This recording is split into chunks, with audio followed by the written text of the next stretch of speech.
respect that so much. Commitment. Yes. Very into making paper hats. I want to know what the other incarnations looked like. One of them looked very Peter Pan-esque unintentionally. That's what green cardboard, not green construction paper will give you. Another one, I looked like a McDonald's French fry basket. Oh no. So I cut some of the red off. Another one had several tissues popping up. And there was, and then one my kid sat on. So. Oh no. Oh, that was a smaller version of the Peter Pan.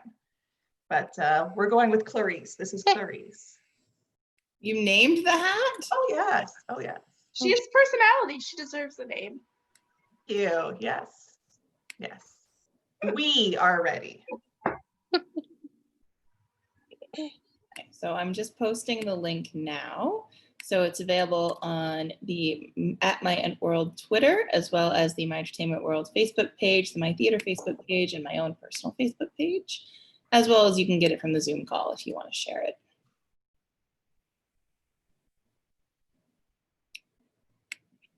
And then we will get going with roll call. Just let me make sure all of these posted. Okay. So when I say your name, please both wave and say hello so we know both your camera and your microphone are working. Everybody's changed their name, yes? Okay, cool. So our countess is Carmen Grant. Hi. Bertram is Mo Kamali. I saw him. He was somewhere. That is a fine bit of casting. Yeah, I sort of decided to go with like classic Mo casting. I've been casting him as a lot of jerks. Not that Bertram's not a jerk, but you know, whatever. He's a bit of a jerk. He's like a lot of a jerk. He's a jerk in that romantic lead He's sense, a though, huge as jerk. opposed to like fully he's playing Clotton sense. So it's different. He, on the scale of Mo jerkness, he's like, Go, Mo. Getting his head eaten. But he's not here. So I'm just going to do the rest of roll call. I'm assuming he had some sort of Zoom issue because I did see him. Unless it was fabric of my imagination. There he is. Oh, is he here? Whatever, we'll keep going and then we'll come back. How are we pronouncing LeFou? LeFou? Foo. Does anyone who knows this play know how to pronounce L-A-F-E-U? LeFou? LeFou? We just take a tip from Beauty and the Beast. It's LeFou. Playing LeFou. Is it LeFou? She's not the fool though. So I'm No, it's the fire. In French. LeFou? The Okay, let's go LeFou.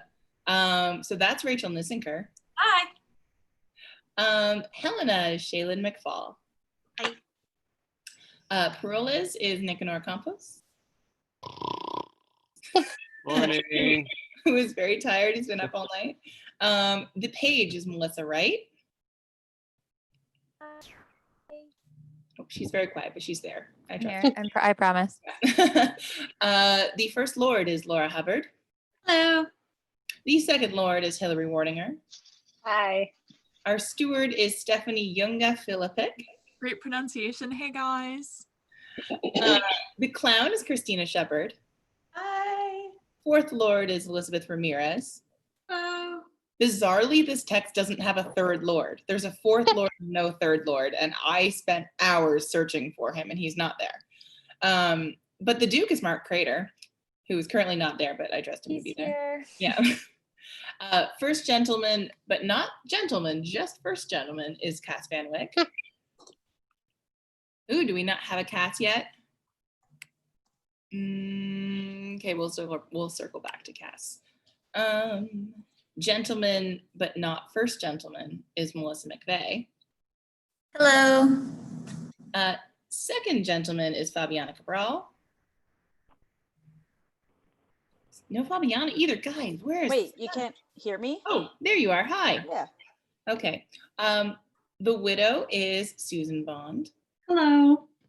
Diana is Saya Floyd. Hi.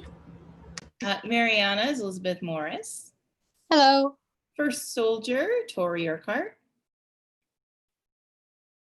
There we go. Here for all your soldiering needs. Second soldier, Miriam Bachman. Wow, all their soldiering needs? Okay. And the servant is Nicole Falgu. Hello. Okay, so then Mo has since showed up. So Mo, can you say something into your mic? I'm here, ready to play a jerk again. Cool. And so then we had so many people wanting to participate, which is why a lot of people only have like 1 or 2 lines in this one, that we divided the king role into 3. So playing the king in Act 1 is Weldon Gorey. The tat c'est moi. Playing the king in Act 2 is Robert Skanes. Haven't seen him. Who is he not here again? Oh no, Robert. Usurpation time. And then our king in Act 5 is Chris Prentice, but if Robert doesn't show up, he'll just be playing the king in Act 2 as well. Let's see Hello. if I have a message from Robert. Hi, bro there. Who are we missing? We're missing Robert. Hello. And Hi, Kat. teacher. Okay, so talk amongst yourselves while I find our missing people.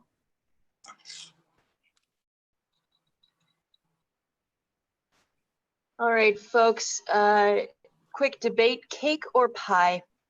Cake. Pie. Cake. Hi. Pie. Pie. Hard pie. Okay. I like Okay. cake. I prefer pie.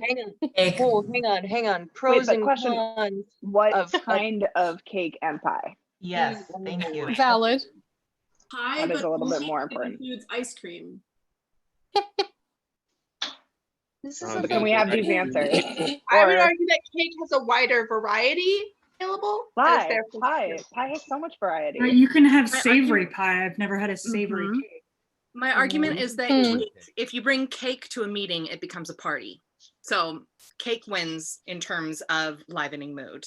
Also, pie, I'm an experienced baker and I bake a lot of pies and I still hate pie crust. Like even the best of the best pie crusts, I don't understand it. It's the thing that I have You to don't put get up with in joy order out to of get the pie crust filling. the way you do out of baking cake batter. Whoa. You don't get joy out of I don't agree with that in the slightest. Yeah. Cake, Thank you, cake Hillary. is too sweet. Thank you, Pie, Hillary. pie runs the gamut of savory. Plus, you get all of that butter. I I've will made never turn sweet down savory either, though. cakes. But pie, Shayla, I you will can't have happily eat any your crust. pie. You can't have any of the raw stuff. But cake, you can always eat cake batter. So Stop. As a Okay. parent, we have our before, we can Hey, take Some of okay. the raw stuff. Okay, we'll have to save this for afterwards. Stop. And I Okay. agree with you, Beth. Is it or death? Hillary. 'Cause Hillary. Yeah. Stop. I'm gonna run out of cake at this rate. Okay, so I still don't know where Robert is, but the thing is, he's playing a part that has 2 other actors. So if we get to Act 2 and he still has not shown up, Chris gets to read it without any prep. So that'll be fun. Okay, so that was the only other person who was missing because Cass has since come. So yeah, just keep your eye out for Robert if he shows up because I will be watching in speaker view. And let me know in the chat if he's here. More importantly, perhaps let Chris know in the chat if he's here. Okay, so let's start. It's already 16 minutes in. All's well that ends well. Act 1, Scene 1. Roussillon, the Count's palace. Enter Bertram, the Countess of Roussillon, Helena, and Lafeu, all in black. In delivering my son from me, I bury a second husband.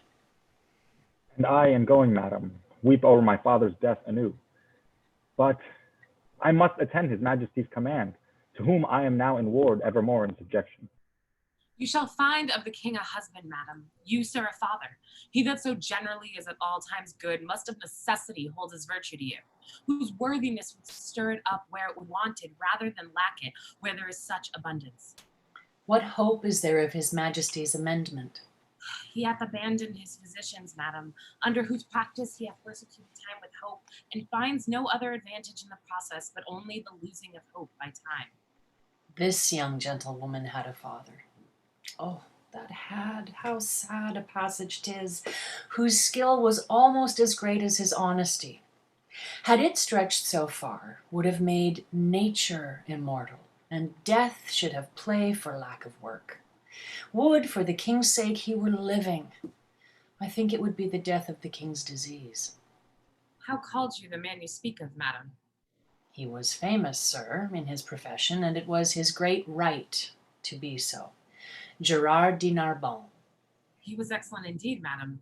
The king very lately spoke of him admiringly and mourningly. He was skillful enough to have lived still if knowledge could be set up against mortality. What is it, my good lord, the king languishes of? A fistula, my lord. I heard not of it before. I would it were not notorious. Was this gentlewoman the daughter of Gerard de Narbonne? His sole child, my lord, and bequeathed to my overlooking. I have those hopes of her good that her education promises. Her dispositions she inherits, which makes fair gifts fairer.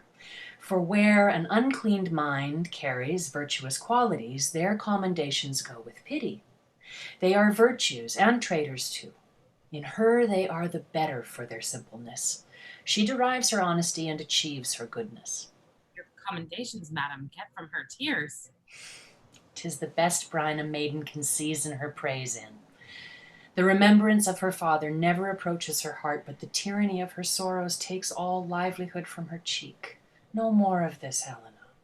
Go to, no more, lest it be rather thought you affect a sorrow than to have it. You affect a sorrow indeed, but I have it too.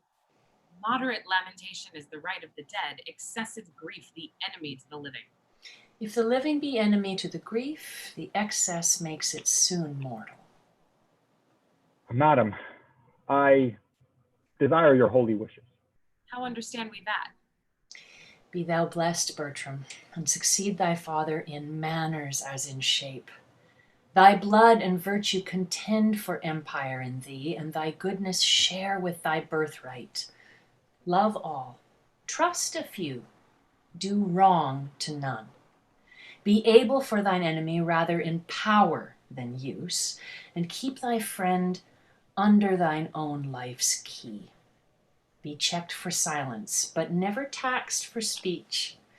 What heaven more will, that thee may furnish, and my prayers pluck down, fall on thy head. Farewell, my lord. 'Tis an unseasoned courtier, good my lord, advise him. Cannot want the best that shall attend his love. Heaven bless him. Farewell, Bertram. Exit. Well, the best wishes that can be forged in your thoughts be servants to you. Be comfortable to my mother, your mistress, and make much of her. Farewell, pretty lady. You must hold the credit of your father. Exeunt Bertram and the foe. Oh, were that all? I think not on my father, and these great tears grace his remembrance more than those I shed for him. What was he like? I have forgot him. My imagination carries no favor in it but Bertram's. I am undone. There's no living, none. If Bertram be away, 'twere all one that I should love a bright particular star and think to wed it. He is so above me. In his bright radiance and collateral light must I be comforted, not in his sphere. The ambition in my love thus plagues itself. The hind that would be mated by the lion must die for love. 'Twas pretty though plague to see him every hour, to sit and draw his arched brows, his hawking eyes, his curls in our heart's table, heart too capable of every line and trick of his sweet favor. But now he's gone, and my adulterous fancy must sanctify his reliquies. Who comes here? Enter Parolles.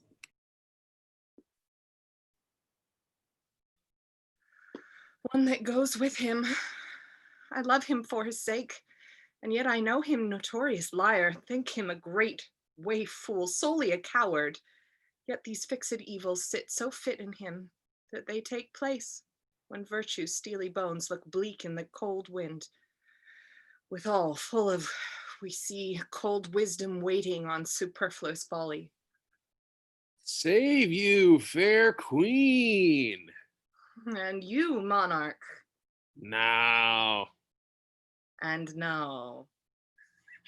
are you meditating on virginity? Aye. You have some stain of soldier in you. Let me ask you a question. Man is enemy to virginity. How may we barricado it against him? Keep him out. But he assails. And our virginity, though valiant in the defense, yet is weak. Unfold to us some warlike resistance. There's none. Man sitting down before you will undermine you and blow you up. Bless our poor virginity from underminers and blowers up. There no military policy? How virgins may blow up men? Virginity being blown down, men will quickly be blown up.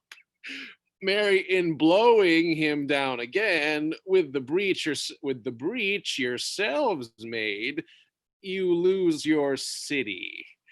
It is not politic in the commonwealth of nature to preserve virginity. Loss of virginity is rational increase, and there was never virgin got till virginity was first lost. That you were made of is metal to make virgins. Virginity, by being once lost, may be 10 times found. By being ever kept, it is ever lost. 'Tis too cold a companion. Away with it. I will stand for it a little, though therefore I die a virgin. There's little can be said in't.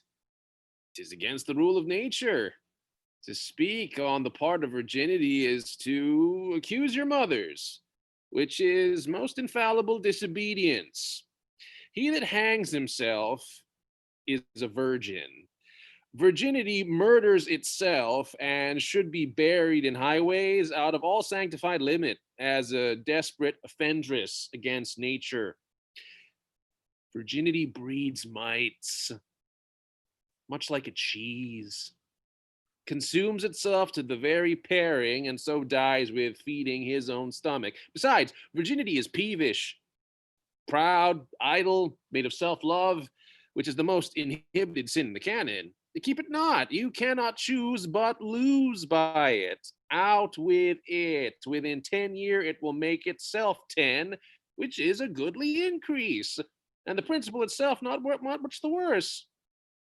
Away with it. How might one do, sir, to lose it to her own liking? Let me see. Marry ill to like him that ne'er it likes. 'Tis a commodity will lose the gloss with lying. The longer kept, the less worth. Off with it while 'tis vendible. Answer the time of request. Virginity, like an old courtier, wears her cap out of fashion. Richly suited, but unsuitable. Just like the brooch and the toothpick, which wear not now. Your date is better in your pie and your porridge than in your cheek. And your virginity, your old virginity, is like one of our French withered pears. It looks ill, it eats dryly. Mary, 'tis a withered pear. It was formerly better. Mary, yet 'tis a withered pear. Will you anything with it? Not my virginity yet. There shall your master have 1,000 loves, a mother and a mistress and a friend, a phoenix, captain and an enemy, a guide, a goddess and a sovereign, a counselor, a traitress, and a dear. His humble ambition, proud humility, his jarring concord, and his discord dulcet, his faith, his sweet disaster, with a world of pretty, fond, adoptious Christendoms, that blinking Cupid gossips. How shall he? I know not what he shall. God send him well. The court's a learning place, and he is one. What one, i' faith? That I wish well. 'Tis pity. What's pity? That wishing well had not a body in it which might be felt. that we, the poor born, whose baser starts do shut us up in wishes, might with effects of them follow our friends and show what we alone must think, which never return us thanks. Oh.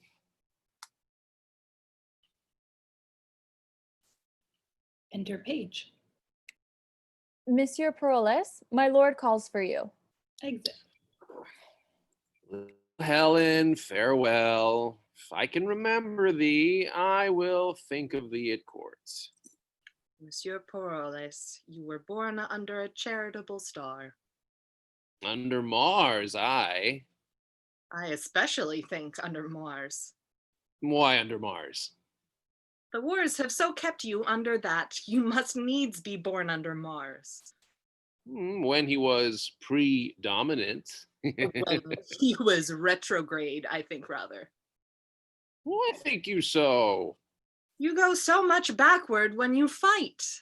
That's for advantage. A soul is running away when fear proposes the safety, but the composition that your valor and fear makes in you is a virtue of good wing, and I like the wear well. I am so full of business. I cannot answer thee acutely. I will return perfect courtier, in the which my instruction shall serve to naturalize thee. So thou wilt be capable of a courtier's counsel and understand that advice shall thrust upon thee. Else thou diest in thine unthankfulness, and thine ignorance makes thee away. Farewell. When thou hast leisure, say thy prayers. When thou hast none, remember thy friends. Get thee a good husband, and use him as he uses thee. So farewell. Exit. Our remedies oft in ourselves do lie, which we ascribe to heaven. The fated sky gives us free scope, only doth backward pull our slow designs when we ourselves are dull. What power is it which mounts my love so high, that makes me see and cannot feed mine eye? The mightiest space in fortune nature brings to join like likes and kiss like native things. Impossible be strange attempts to those that weigh their pains in sense and do suppose what hath been cannot be. Whoever strove so show her merit that did miss her love. The king's disease. My project may deceive me, but my intents are fixed and will not leave me. Exit. Scene 2, Paris, the King's Palace. Flourish of coronets. Enter King of France with letters and divers attendants.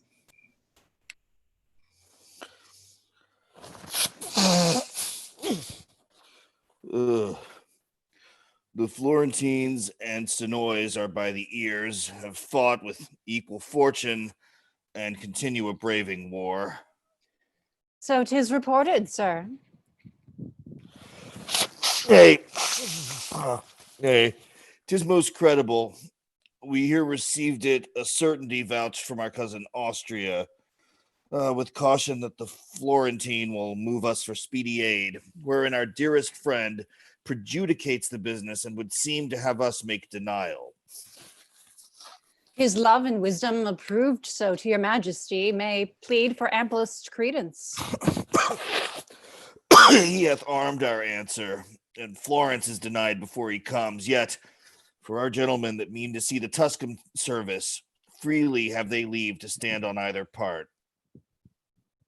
May well serve a nursery to our gentry, who are sick for breathing and exploit. What's he comes here? Enter Bertram, Lafeu, and Peroles. It is the Count Rousseau, my good lord, young Bertram. Youth, thou bearest thy father's face. Frank nature, rather curious than in haste, hath well composed thee. Thy father's moral parts mayst thou inherit too. Welcome to Paris. My thanks and duty are your majesty's. Oh, I would. I had that corporal soundness now as when thy father and myself in friendship first tried our soldiership. He did look far into the service of the time and was discipled of the bravest. He lasted long. But on us both did haggish age steal on and wore us out of act. It much repairs me to talk of your good father. In his youth, he had the wit which I can well observe today in our young lords, but they may jest till their own scorn return to them unnoted ere they can hide their levity in honor. So, like a courtier, contempt nor bitterness were in his pride or sharpness. If they were, his equal had awaked them, and his honor, clock to itself, knew the true minute when exception bid him speak. And at this time, his tongue obeyed his hand. Who were below him he used as creatures of another place, and bowed his eminent top to their low ranks, making them proud of his humility. In their poor praise he humbled. Such a man might be a copy to these younger times, which followed well, would demonstrate them now, but goers backward. His good remembrance, sir, lies richer in your thoughts than on his tomb. So in a proof lives not his epitaph as in your royal speech. Oh, would I were with him. He would always say, methinks I hear him now, his plausive words. He scattered not in ears, but grafted them to grow there and to bear. Let me not live. This his good melancholy oft began on the catastrophe and heel of pastime. When it was out, let me not live, quoth he, after my flame lacks oil, to be the snuff of younger spirits whose apprehensive senses all but new things disdain, whose judgments are mere fathers of their garments, whose constancies expire before their fashions. This he wished. I after him do after him wish too, since I nor wax nor honey can bring home. I quickly were dissolved from my hive to give some laborers room. You are loved, sir. They that least lend it you shall lack you first. I fill the place, I know it. How long has it count since the physician at your father's died? He was much famed. Some 6 months since, my lord. If he were living, I would try him yet. Lend me an arm. The rest have worn me out with several applications. Nature and sickness debated at their leisure. Welcome, Count. My son's no dearer. Thank your majesty. Exeunt flourish. Scene 3, Roussillon, the Count's palace. Enter Countess, Steward, and Clown. I will now hear. What say you of this gentleman? What gentlewoman?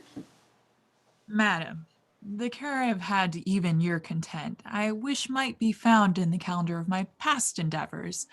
For then we wound our modesty and make fool of the clearness of our deservings when of ourselves we publish them. What does this knave here? Get you gone, sirrah. The complaints I have heard of you I do not all believe. 'Tis my slowness that I do not. For I know you lack not folly to commit them, and have ability enough to make such knaveries yours. 'Tis not unknown to you, madam, I am a poor fellow. Well, sir. No, madam, 'tis not so well that I am poor, though many of the rich are damned. But if I may have your ladyship's goodwill to go the world, Isabel the woman, and I will do as we may. Wilt thou needs be a beggar? I do beg your goodwill in this case. In what case? In Isabel's case and mine own. Service is no heritage, and I think I shall never have the blessing of God till I have issue of my body. For they say barons are blessings. Tell me thy reason why thou wilt marry. My poor body, madam, requires it. I am driven on by the flesh, and he must needs go that the devil drives. Is this all your worship's reason? Faith, madam, I have other holy reasons, such as they are. May the world know them? I have been, madam, a wicked creature, as you and all flesh and blood are, and indeed, I do marry that I may repent. Thy marriage, sooner than thy wickedness.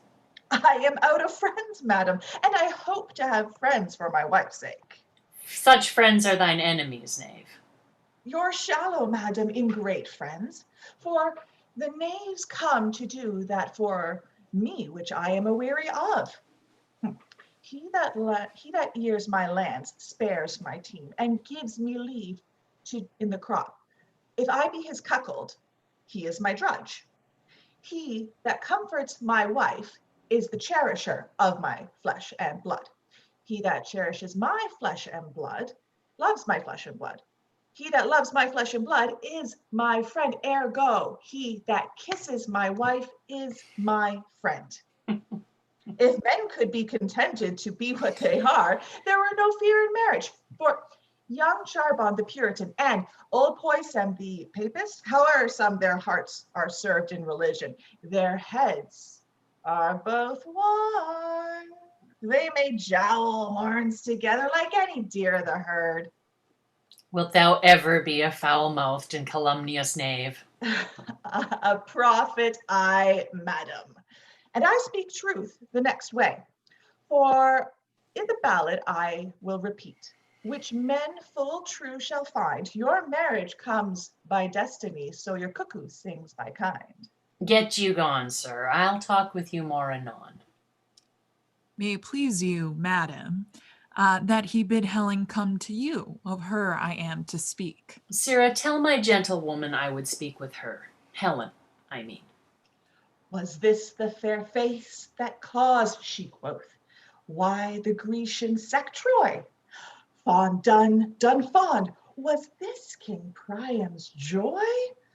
With that she sighed as she stood. With that she sighed as she stood, and gave this sentence then. Among nine bad if one be good, among my nine bad if one be good. There's yet one good in 10. What, 1 good in 10? You corrupt the song, sirrah. One good woman in 10, madam, which is a purifying of the song. Would God would serve the world so all the year. Wilt find no fault with the tithe woman if I were the parson. 1 in 10, quotha, and we might have a good woman born, but one every blazing star, or at an earthquake, 'twould mend the lottery well. A man may draw his heart out ere a pluck one. You'll be gone, sir knave, and do as I command you. That man should be a woman's command, and yet no hurt done. Though honesty be no Puritan, yet it will do no hurt. I will wear the surplice of humility, go over the black gown of a big heart. I am going, forsooth. The business is for Helen to come thither. Exit. Well now. I know, madam, you love your gentlewoman entirely. Faith I do. Her father bequeathed her to me, and she herself, without other advantage, may lawfully take title to as much love as she finds. There is more owing her than is paid, and more shall be paid, and more shall be paid her than she'll demand. Now, madam, I was very late more near her than I think she wished me. Alone she was, and did communicate to herself her own words to her own ears, she thought. I dare vow for her, they touched not any stranger sense. Her matter was, she loved your son. Fortune, she said, was no goddess that had put such difference betwixt their two estates. Love no god that would not extend his might, only where qualities were level. Now, Diana, no queen of virgins, that would suffer her poor knight surprised, without rescue in the first assault or ransom afterward. This she delivered in the most bitter touch of sorrow that ever I heard virgin exclaim in, which I held my duty speedily to acquaint you withal. Sithence, in the loss that may happen, it concerns you something to know of it. You have discharged this honestly. Keep it to yourself. Many likelihoods informed me of this before, which hung so tottering in the balance that I could neither believe nor misdoubt. Pray you leave me. Stall this in your bosom, and I thank you for your honest care. I will speak with you further anon. Exit steward, enter Helena. Even so it was with me when I was young. If ever we are nature's, these are ours. This thorn doth to our rose of youth rightly belong. Our blood to us, this to our blood is born. It is the show and seal of nature's truth, where love's strong passion is impressed in youth. By our remembrances of days foregone, such were our faults, and then we thought them none. Her eye is sick on it. I observe her now. What is your pleasure, madam? You know, Helen, I am a mother to you. Mine honorable mistress. Nay, a mother. Why not a mother? When I said a mother, methought you saw a serpent. What's in mother that you start at it? I say, I am your mother, and put you in the catalogue of those that were enwombed mine. 'Tis often seen adoption strives with nature, and choice breeds a native slip to us from foreign seeds. You ne'er oppressed me with a mother's groan, yet I express to you a mother's care. God's mercy, maiden, does it curd thy blood to say I am thy mother? Oh, what's the matter? That this distempered messenger of wet, the many-colored iris rounds thine eye.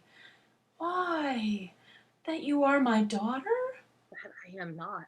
I say I am your mother. Pardon, madam. The Count Rusington cannot be my brother. I am not humble. He from honored name, no note upon my parents, his all noble. My master, my dear lord he is, and I, his servant, live, and will his vassal die. He must not be my brother. Nor I your mother. You are my mother, madam. Would you were, so that my lord your son were not my brother. Indeed, my mother. Were you both our mothers? I care no more for than I do for heaven, for so I were not his sister. Can't no other, but I your daughter, he must be my brother?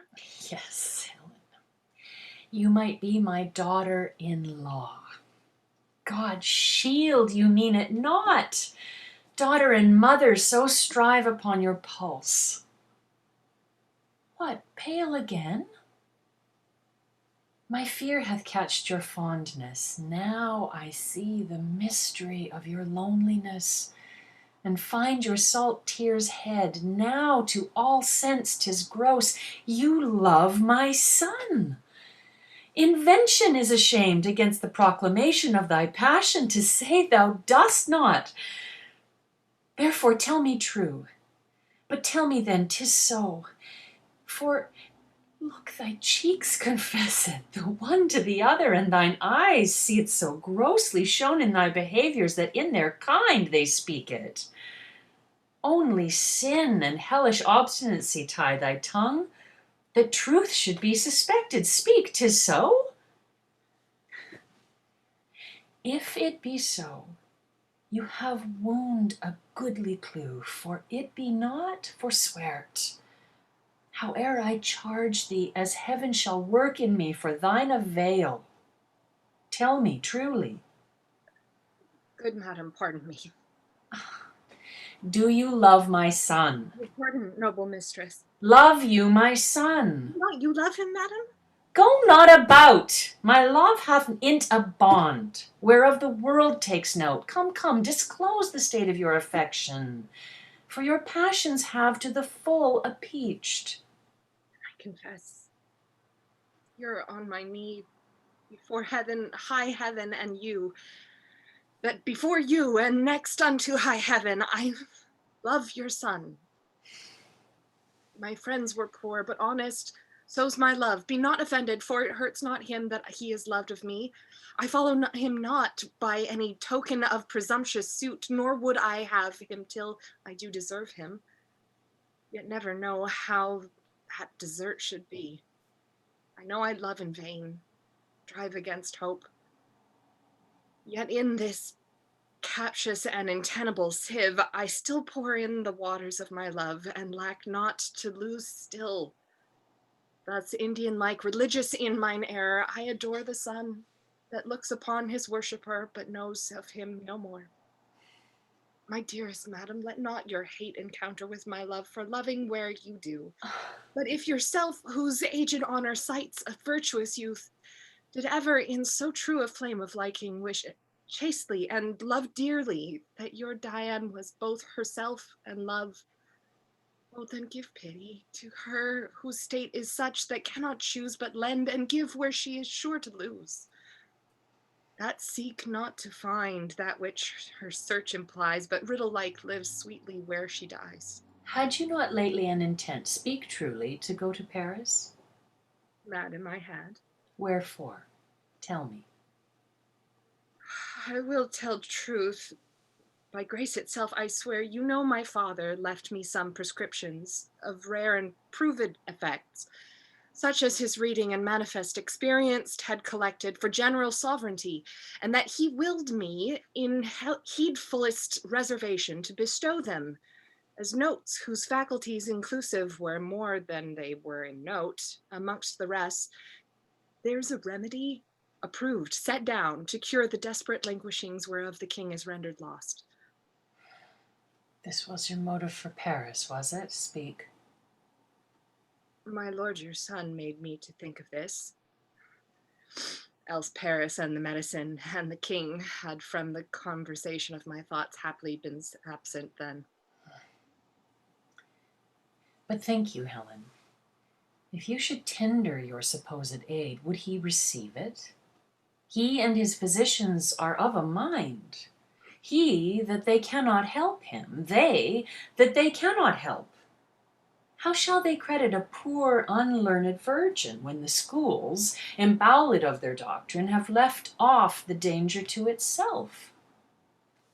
There's something in it, more than my father's skill, which was the greatest of his profession, that his good receipt shall for my legacy be sanctified by the luckiest stars in heaven.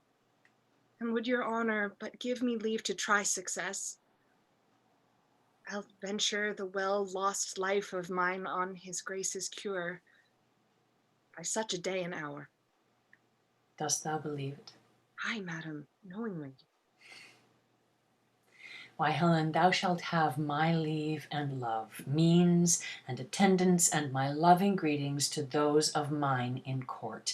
I'll stay at home and pray God's blessings into thy attempt. Be gone tomorrow, and be sure of this: what I can help thee to, thou shalt not miss. Exit. Act 2, Scene 1, Paris, the King's Palace. Flourish of cornets. Enter the king, attended with divers, young lords taking leave for the Florentine War, Bertram and Parolles. Farewell, young lords. These warlike principles do not throw from you. And you, my lords, farewell. Shall the advice betwixt you, if both gain, all the gift doth stretch itself as 'tis received, and is enough for both. 'Tis our hope, sir, after well-entered soldiers to return and find your grace in health. No, it cannot be. And yet my heart will not confess he owes the malady that doth my life besiege. Farewell, young lords. Whether I live or die, be you the sons of worthy Frenchmen. Let higher Italy, those baited that inherit but the fall of the last monarchy, see that you come not to woo honor, but to wed it. When the bravest questant shrinks, find what you seek, that fame may cry you loud. I say farewell. Health, at your bidding, serve your majesty. Those girls of Italy, take heed of them. They say our French language, to deny lacks if they demand. Beware of being captives before you serve. Our hearts receive your warnings. Farewell. Come hither to me. Exit attended. Oh, my sweet lord, that you will stay behind us.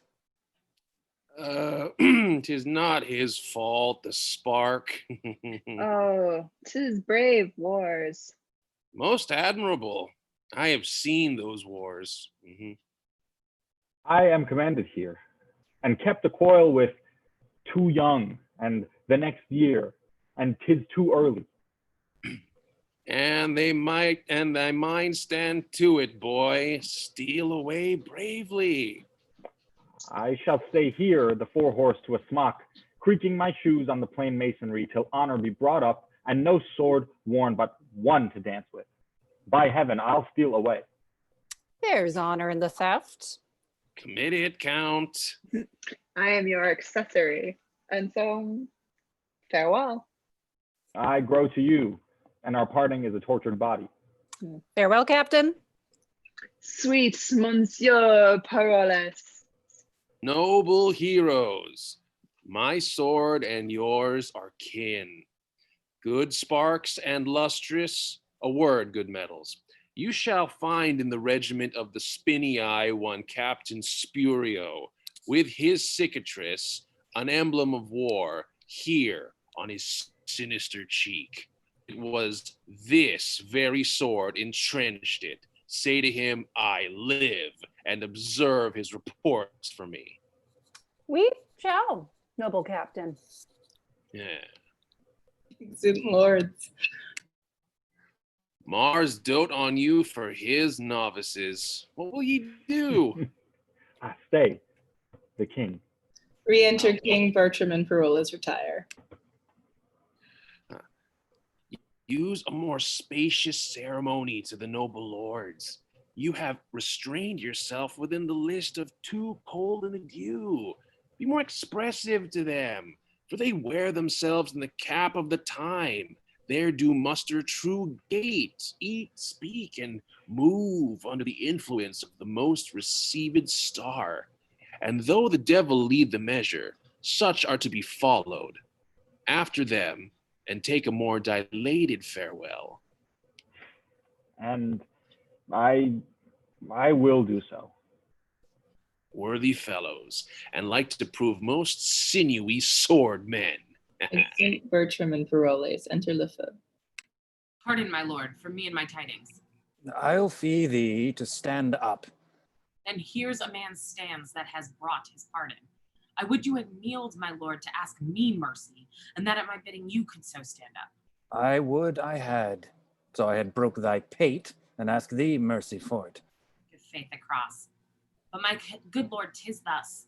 Will you be cured of your infirmity? No. Will you eat no grapes, my royal fox? Yes, but you will, my noble grapes, and if my royal fox could reach them. I have seen a medicine that's able to breathe life into a stone, quicken a rock, and make you dance canary with sprightly fire and motion, whose simple touch is powerful to arise King Pepin, nay, to give great Charlemagne a pen in hands and write to her a love line. What her is this?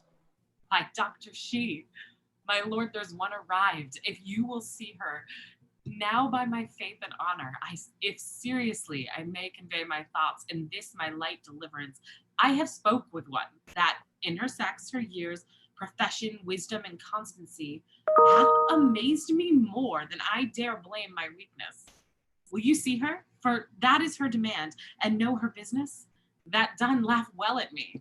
Now, good Lefeu, bring in the admiration, that we with thee may spend our wonder too, or take off thine by wondering how thou took'st. Nay, I'll fit you, and not be all day neither. Exit. Thus he his special nothing ever prologues. Re-enter Lefeu with Helena. Nay, come your ways. This haste hath wings indeed. Nay, come your ways. This is his majesty. Say your mind to him. A traitor you do look like, but such traitors his majesty seldom fears. I am Cressid's uncle, that dare leave two together. Fare you well. Exit. Now, fair one, does your business follow us? I, my good lord, Gerard de Narbonne was my father. In what he did profess well found. I knew him. The rather will I spare my praises toward him, knowing him is enough. On bed of death, many receipts he gave me, chiefly one, which as the dearest issue of his practice and of his old experience, the oily darling, he bade me store up as a triple eye, safer than mine own two, more dear. I have so, and hearing, your high majesty is touched with that malignant cause wherein the honor of my dear father's gift stands chief in power. I come to tender it and my appliance with all bound humbleness. We thank you, madam, but may not be so credulous of cure. When our most learned doctors leave us, and the congregated college have concluded that laboring art can never ransom nature from her inaidable estate, I say we must not so stain our judgment or corrupt our hope to prostitute our past cure malady to empirics or to dissever so our great self and our credit to esteem a senseless help when help past sense we deem. My duty then shall pay me for my pains. I will no more enforce mine office on you, humbly entreating from your royal thoughts a modest one to bear me back again. I cannot give thee less to be called grateful. Thou thought'st to help me, and such thanks I give as one near death to those that wish him live. But what at fool I know, thou know'st no part, I knowing all my peril, thou no art. What I can do no hurt to try, since you set up your rest 'gainst remedy. He that of greatest works is finisher, oft does them by the weakest minister. So holy writ in babes hath judgment shown when judges have been babes. Great floods have flown from simple sources, and great seas have died when miracles have by the greatest been denied. Oft expectations fails, and most oft there where most is promises. And oft it hits where hope is coldest and despair most fits. I must not hear thee. Fare thee well, kind maid. Thy pains not used must by thyself be paid. Proffers not took reap thanks for their reward. Inspired merit so by breath is barred. It is not so with him that all things knows, and 'tis with us that square our guests by shows. But most it is presumption in us when the help of heaven we count the act of men. Dear sir, to my endeavors give consent. Of heaven, not me, make an experiment. I am not an impostor that proclaim myself against the level of mine aim, but know I think, and think I know most sure, my art is not past power nor past cure. Are you so confident? Within what space hopest thou my cure? The greatest grace lending grace, ere twice the horses of the sun shall bring their fiery torture his diurnal ring, ere twice in murk and occidental damp moist Hesperus hath quenched his sleepy lamp, or 24 and 20 times the pilot's glass hath told the thievish minutes how they pass. What is infirm from your sound parts shall fly, health shall live free, and sickness freely die. Upon thy certainty and confidence, what darest thou venture? Tax of impudence, a strumpet's boldness, a divulged shame, traduced by odious ballads, my maiden's name seared otherwise, nay, worse, if worse, extended with vilest torture, let my life be ended. Methinks in thee some blessed spirit doth speak his powerful sound within an organ weak. And what impossibility would slay in common sense, sense saves another way. Thy life is dear, for all that life can rate worth name of life in thee hath estimate, youth, beauty, wisdom, courage, all that happiness and prime can happy call. Thou this hazard needs must intimate skill infinite or monstrous desperate. Sweet practicer, thy physic I will try, that ministers thine own death if I die. If I break time, or flinch in property of what I spoke, unpitied, let me die. And well deserve it, not helping, death's my fee. But if I help, what do you promise me? Make thy demand. But you will make it even? Aye, by my scepter and my hopes of heaven. Then shalt thou give me what with thy kingly hand, what husband in thine power I will command. Exempted be from me the arrogance to choose from forth the royal blood of France, my low and humble name to propagate with any branch or image of thy state. But such a one, thy vassal, whom I know is free for me to ask, thee to bestow. Here's my hand. The premises observed, thy will by my performance shall be served.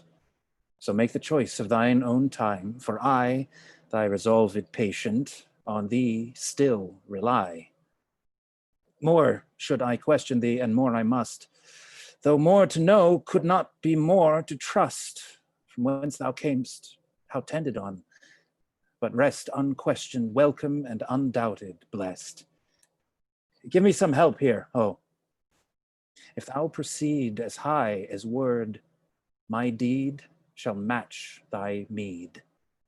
Flourish, exit. Scene 2, Roussillon, the Count's palace. Enter Countess and Clown. Come on, sir. I shall now put you to the height of your breeding. I will show myself highly fed and lowly taught. I know my business is but to the court. To the court? Why, what place make you special when you put off that with such contempt, but to the court? Truly, madam, if God have lent me a man any manners, he may easily put it off at court. He that cannot make a leg, put off's cap, kiss his hand, and say nothing, has neither leg, hands, lip, nor cap. And indeed, such a fellow, to say precisely, were not for the court. But for me, I will have an answer, serve all men. Mary, that's a bountiful answer that fits all questions. It's like a barber's chair that fits all buttocks. The pin buttock, the squat buttock, the brawny buttock, or any buttock. Will your answer, sir, fit to all questions? As fit as 10 groats is for the hand of an attorney, as your French crown for your taffeta punk, as Tim's rush for Tom's forefinger, as a pancake for Shrove Tuesday, as a Morris for May Day, as the nail to his hole, as the cuckold to his horn, as a scolding queen to a wrangling knave, as the nun's lip to the friar's mouth, nay, as the puddings to his skin. Have you, I say, an answer of such fitness for all questions? From below your duke to beneath your constable, it will fit any question. It must be an answer of most monstrous size that must fit all demands. But a trifle neither, in good faith. If the learned should speak truth of it, here it is, and all that belongs to it. Ask me if I am a courtier. It shall do you no harm to learn. To be young again, if we could. I will be a fool in question, hoping to be the wiser by your answer. I pray you, sir, are you a courtier? Oh, Lord, sir. There's a simple putting off. More, 100 more.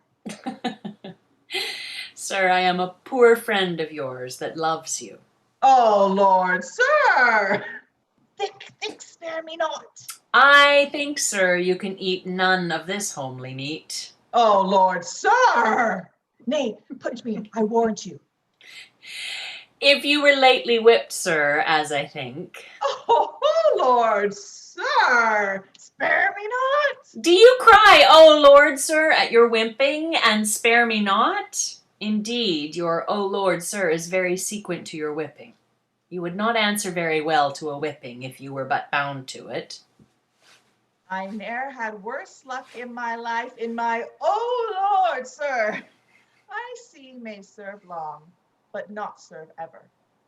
I play the noble housewife with the time to entertain so merrily with a fool.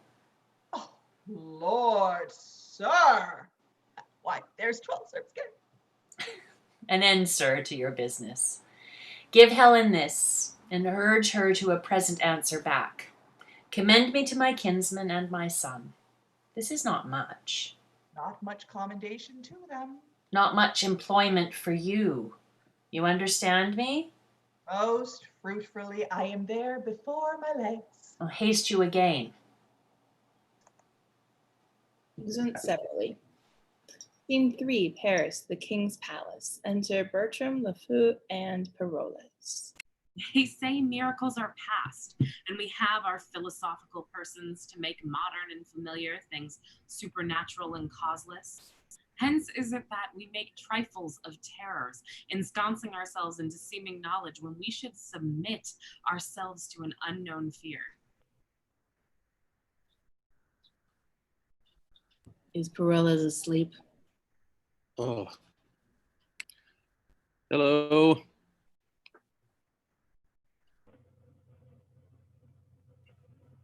Sorry. Where are we? Act 2, Scene 3. Act 2, Scene 3. Hee. Hello. So Hello. So are we taking it from Parolles' line? Yep. Okay. Why? 'Tis the rarest argument of wonder that has shot out in our latter times. And so it is. To be relinquished of the artists, So I say.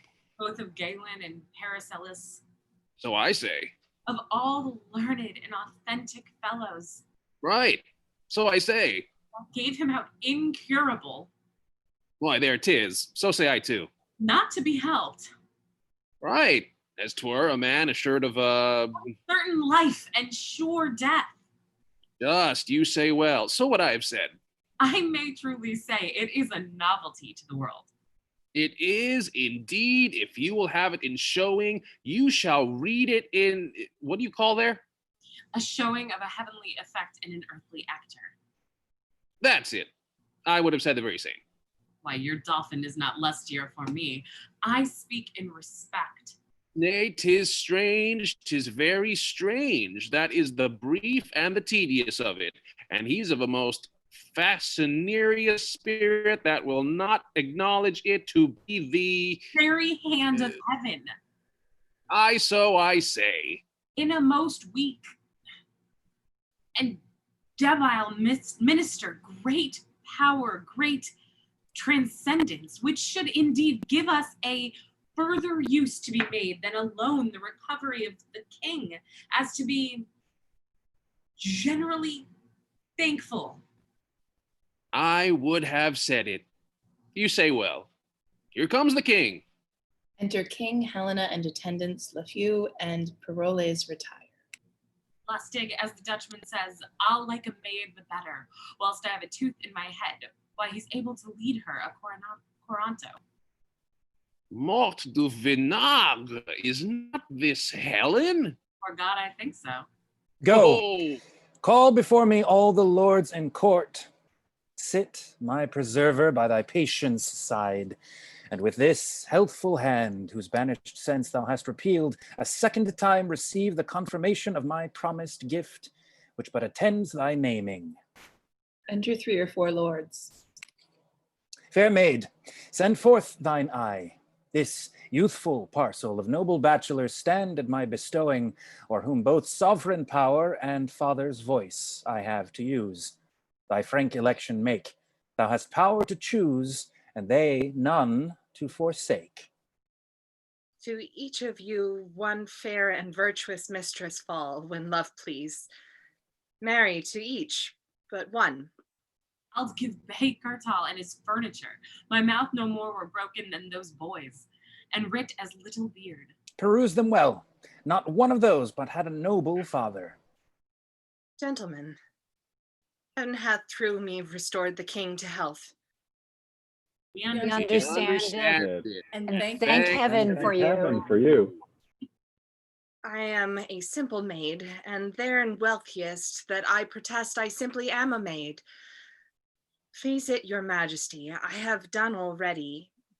The blushes in my cheeks thus whisper me, we blush that thou shouldst choose, but be refused.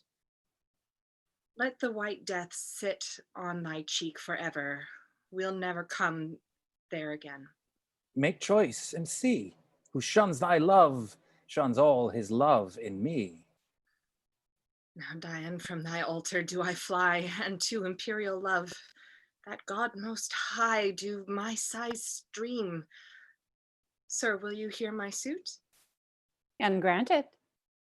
Thanks, sir. All the rest is moot. I had rather be in this choice than throw Ames ace for my life. The honor, sir, that flames in your fair eyes, before I speak, too threateningly replies. Love make your fortunes 20 times above her that so wishes, and her humble love. No better, if you please. My wish receive, which great love grant, and so I take my leave. To all they deny her, and they were sons of mine, I'd have them whipped, or I would send them to the Turk to make eunuchs of. Be not afraid that I your hand should take. I'll never do you wrong for your own sake. Blessings upon your vows, and in your bed find fairer fortune if you ever wed. These boys are boys of ice. They'll none have her. Sure, they are bastards to the English. The French ne'er got them. You are too young, too happy, and too good to make yourself a son out of my blood. Fair one, I think not so. There's one grape yet. I'm sure thy father drunk wine, but if thou be'st not an ass, I am a youth of 14. I have known thee already. I dare not say I take you, but I give me and my service, ever whilst I live, into your guiding power. This is the man. Why then, young Bertram, take her. She's thy wife. Oh! My wife, my liege. I shall beseech your highness in such a business, give me leave to use the help of mine own eyes. Knowst thou not, Bertram, what she has done for me? Yes, my good lord, but never hope to know why I should marry her. Thou knowest she has raised me from my sickly bed. But follows it, my lord, to bring me down must answer for your raising. I know her well. She had her breeding at my father's charge. A poor physician's daughter, my wife, disdain rather corrupt me ever. 'Tis only title thou disdain'st in her, the which I can build up. Strange is it that our bloods of color, weight, and heat poured all together would quite confound distinction, yet stand off in differences so mighty. If she be all that is virtuous, save what thou dislikest, a poor physician's daughter, thou dislikest of virtue for the name. But do not so. From lowest place, when virtuous things proceed, the place is dignified by the doer's deed. Where great additions swells, and virtue's none, it is a dropsied honor. God alone is good within a name. Vileness is so. The property by what it is should go, not by the title. She is young, wise, fair. In these to nature she's immediate heir, and these breed honor. That is honor's scorn, which challenges itself as honor's born, and is not like the sire. Honors thrive when rather from our acts we them derive than our foregoers. The mere world's a slave debauched on every tomb, on every grave a lying trophy, and is as oft is dumb, where dust and damned oblivion is the tomb of honored bones indeed. What should be said? If thou canst like this creature as a maid, I can create the rest. Virtue and she is her own dower, honor and wealth from me. I cannot love her, nor will strive to do it. Thou wrongest thyself if thou shouldst strive to choose. You are well restored, my lord. I'm glad. Let the rest go. My honor's at the stake, which to defeat I must produce my power. Here, take her hand, proud, scornful boy, unworthy this good gift, that dost in vile misprision shackle up my love and her desert, that canst not dream we, poisoning us in her defective scale, shall weigh thee to the beam, that wilt not know it is in us to plant thine honor where we please to have it grow. Check thy contempt. Obey our will, which travails in thy good. Believe not thy disdain, but presently do thine own fortunes that obedient right, which both thy duty owes and our power claims, or I will throw thee from my care forever into the staggers and the careless lapse of youth and ignorance. Both my revenge and hate loosing upon thee in the name of justice without all terms of pity.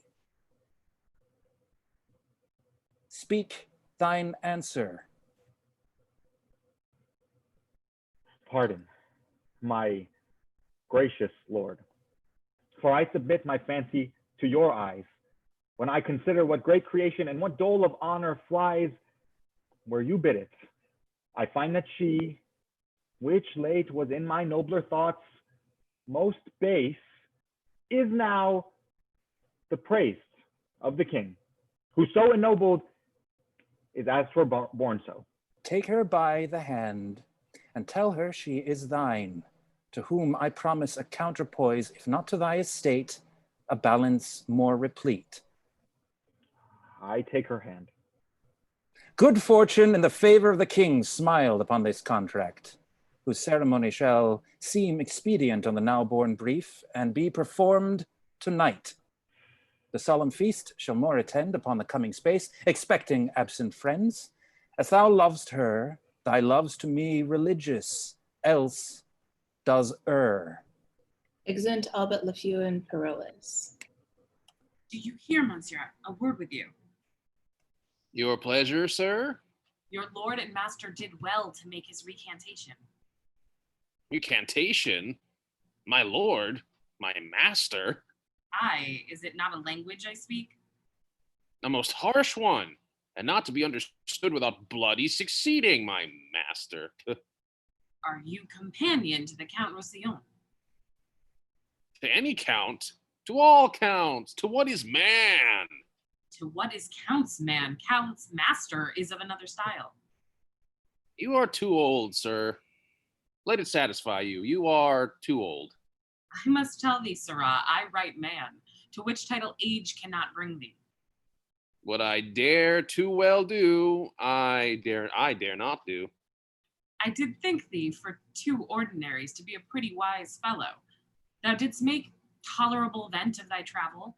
It might pass, yet the scarves and the bannerets about thee did manifoldly dissuade me from believing thee a vessel of too great a burthen. I have now found thee. When I lose thee again, I care not. Yet art thou good for nothing but taking up, and that thou scarce worth. Hadst thou not the privilege of antiquity upon thee? Do not plunge thyself too far in anger, lest thou hasten thy trial, which if, Lord have mercy on thee for a hen, so my good window of lattice fare thee well. Thy casement I need not open, for I look through thee. Give me thy hand. My lord, you give me most egregious indignity. I with all my heart, and thou art worthy of it. I have not, my lord, deserved it. Yes, good faith, every dram of it, and I will not bate thee a scruple.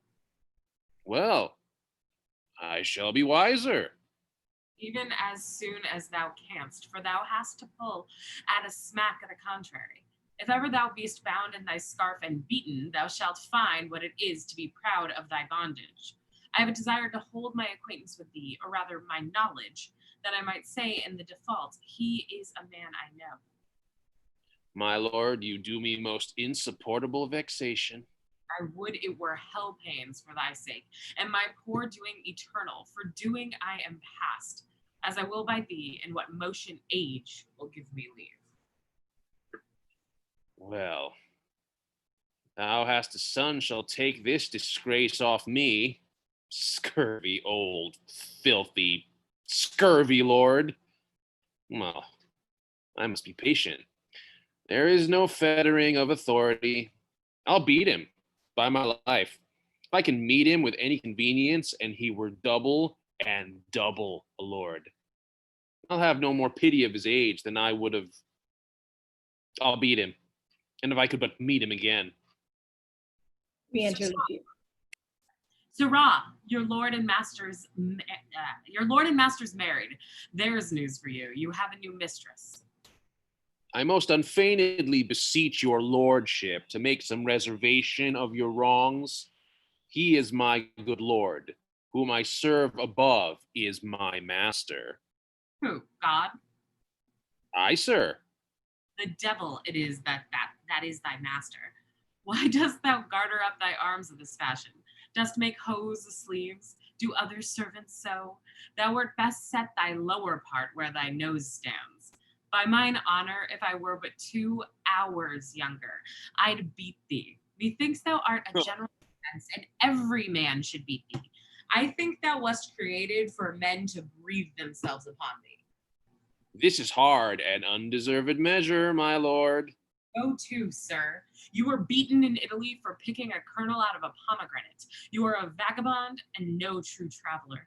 You are more saucy with lords and honorable personages than the commission of your birth and virtue gives you heraldry. You are not worth another word, else I'd call you knave. I leave you. Exit. Good. Very good. It is so then. Good, very good. Let it be concealed a while. Re-enter Bertram. Undone and forfeited to cares forever.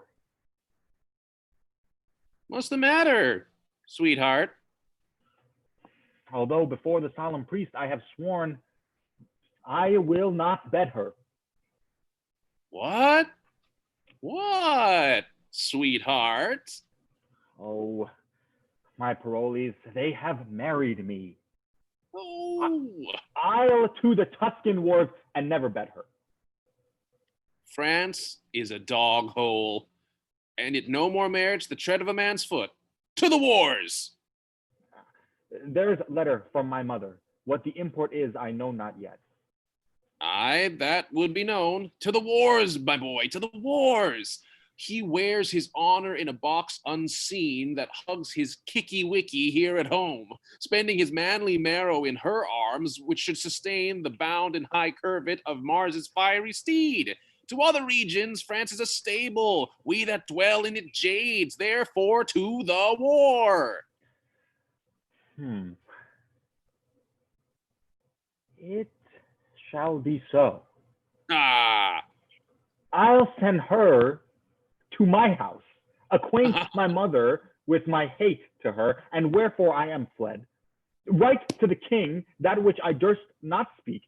His present gift shall furnish me to those Italian fields where noble fellows strike. War is no strife to the dark house and the detested wife.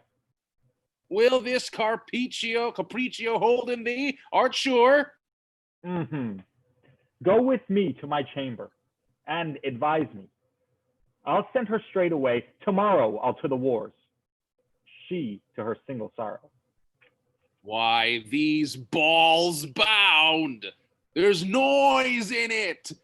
'Tis hard. A young man married is a young man marred. Therefore away and leave her bravely. Go, the king has done you wrong. But hush, 'tis so. Exit. Scene 4, Paris, the king's palace. Enter Helena and Clown. My mother greets me kindly. Is she well? She is not well, but yet she has her health.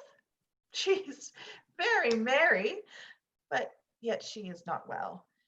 But thanks be given, she's very well and wants nothing in the world, but yet she is not well. If she be very well, what does she ail? that she's not very well. Truly, she's very well indeed, but for two things. What two things? One, that she's not in heaven, whither God send her quickly. The other, that she's in earth, from whence God send her quickly. Enter Parolles. Oh.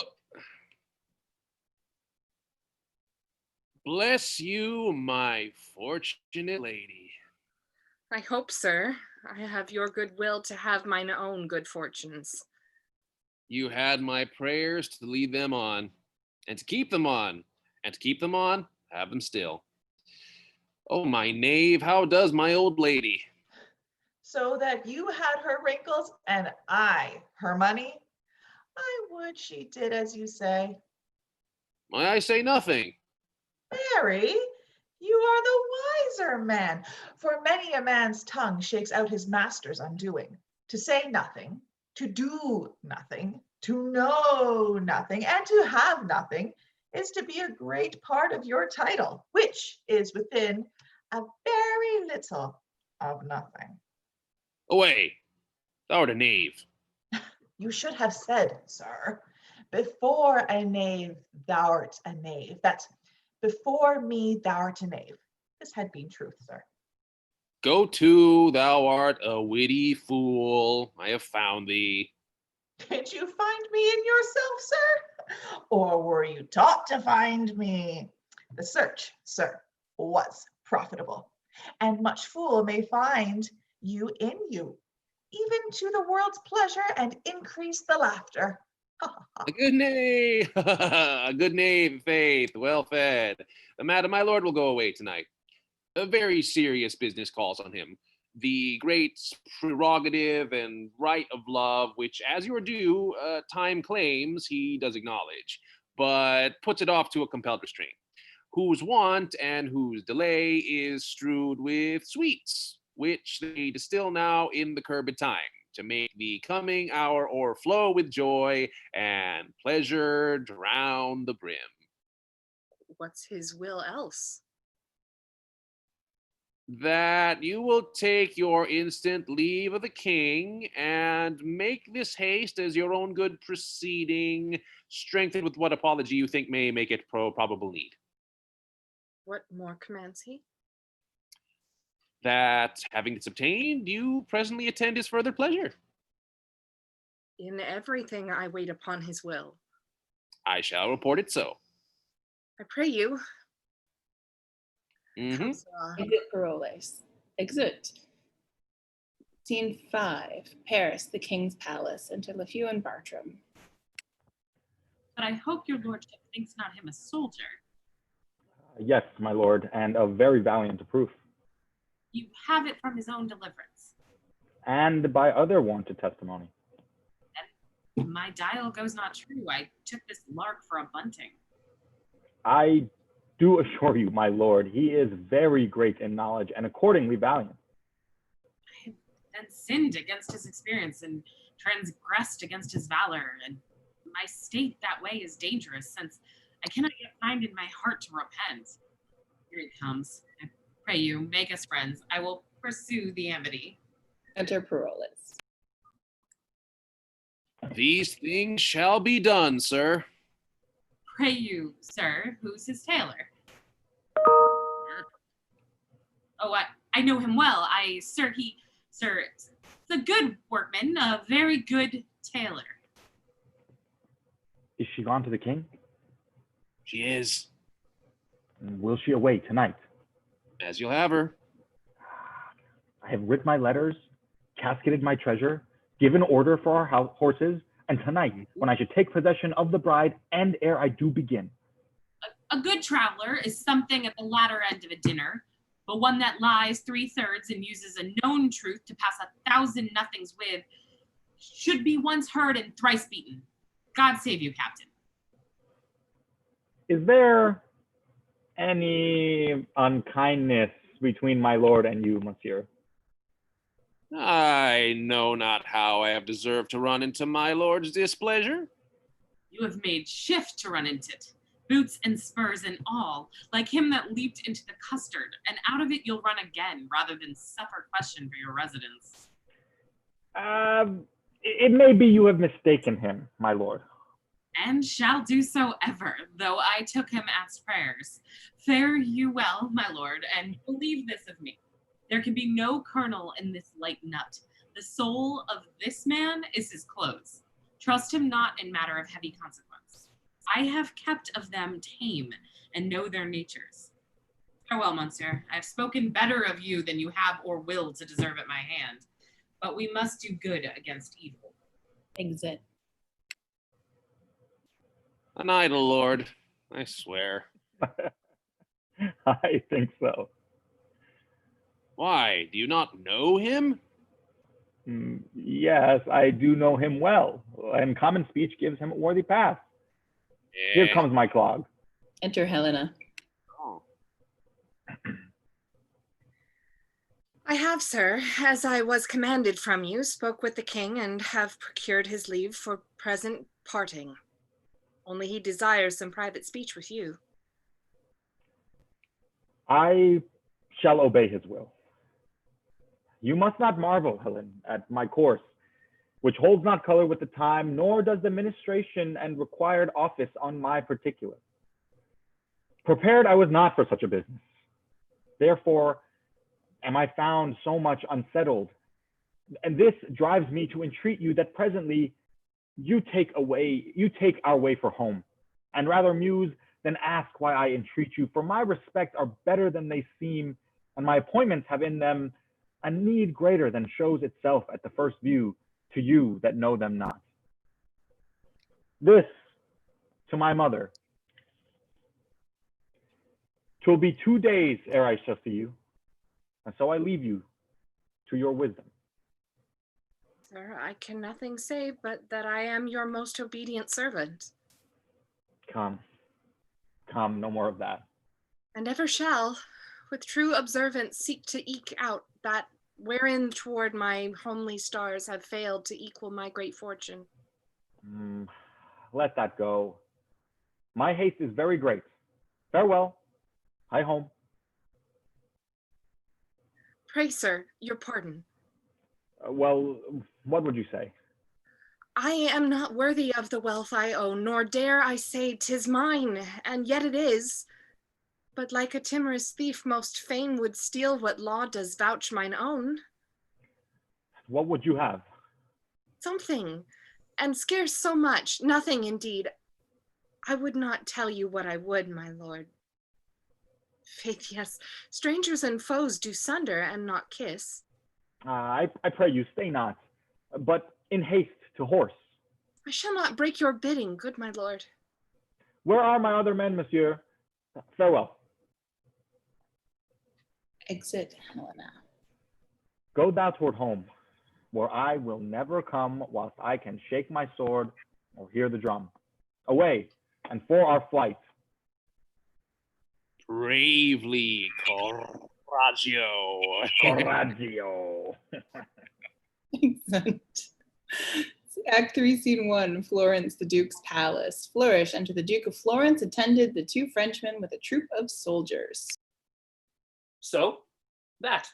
From point to point now have you heard the fundamental reasons of this war, whose great decision hath much blood let forth, and more thirsts after. Holy seems the quarrel upon your grace's part, black and fearful on the opposer. Therefore we marvel much our cousin France would in so just a business shut his bosom against our borrowing prayers. Good my lord, the reasons of our state I cannot yield. But like a common and an outward man, that the great figure of a council frames by self-unable motion, therefore dare not say what I think of it, since I have found myself in my uncertain grounds to fail as often as I guessed.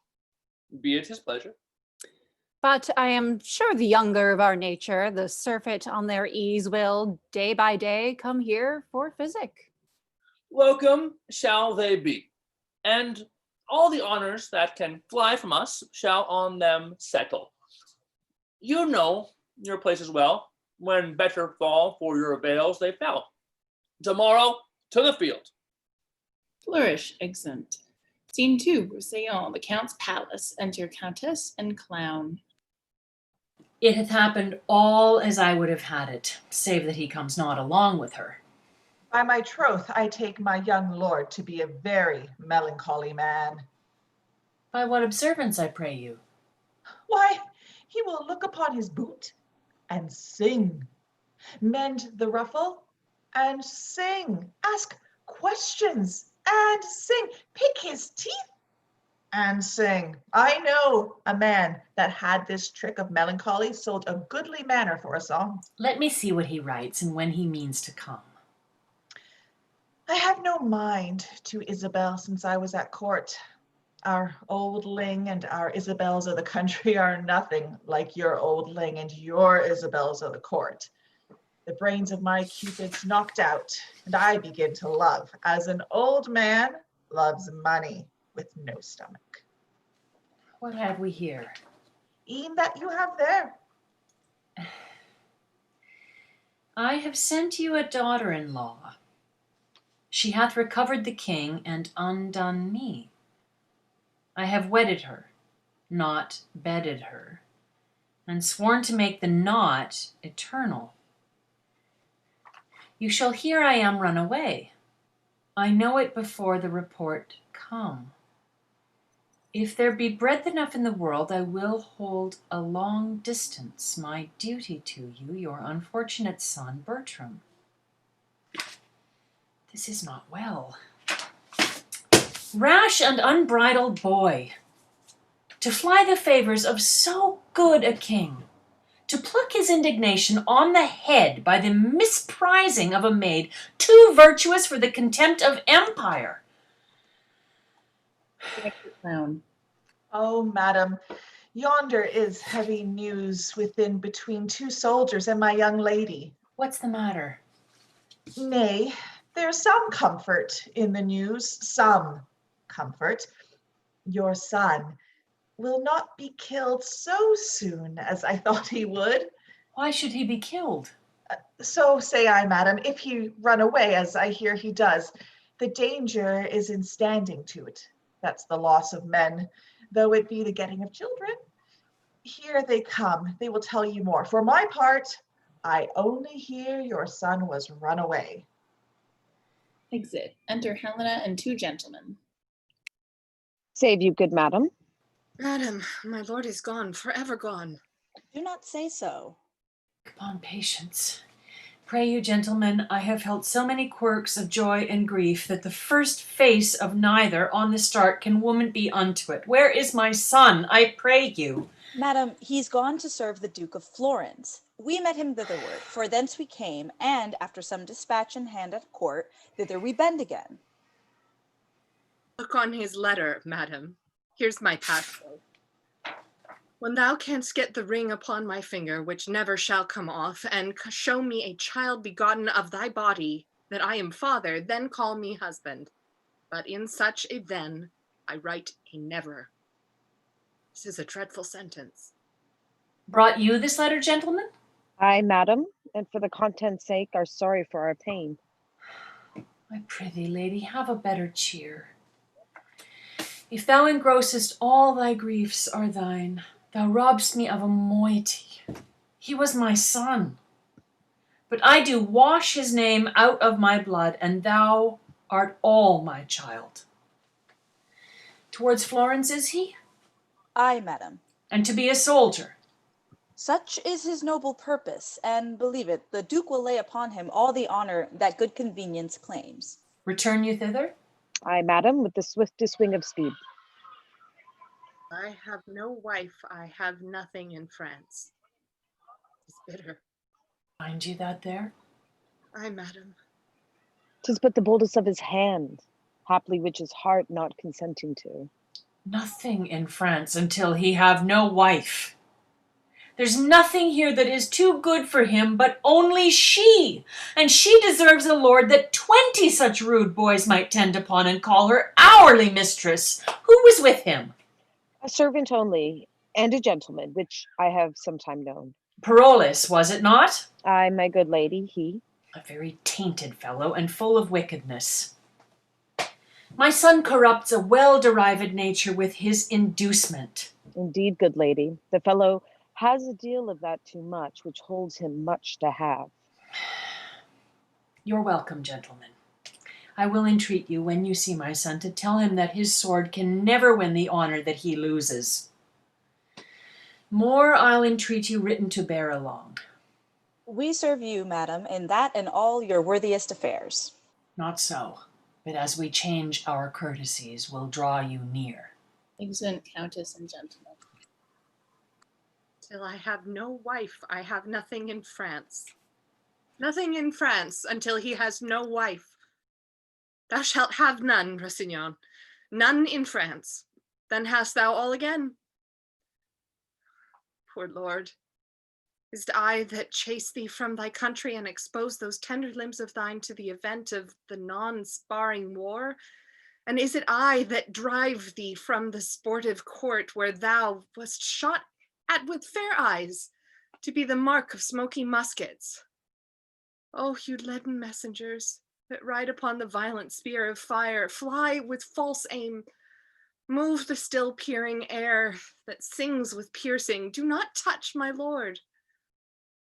Whoever shouts at him, I set him there.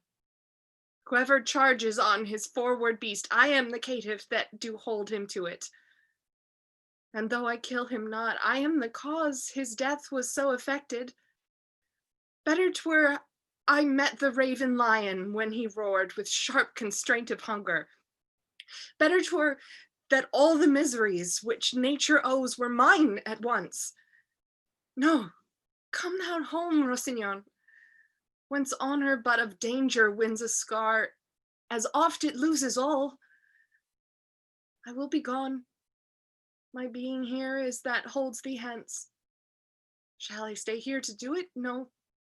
No, although the air of paradise did fan the house of angels officed here, I will be gone, that pitiful rumor may report my flight to consolate thine ear.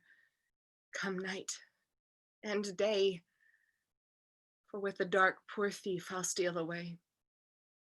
Exit. Scene 3, Florence, before the Duke's palace. Flourish, enter the Duke of Florence, Bertram, Parolles, soldiers, drum, and trumpets. The general of our horse thou art, and we, great in our hope, lay our best love and credence upon thy promising fortune.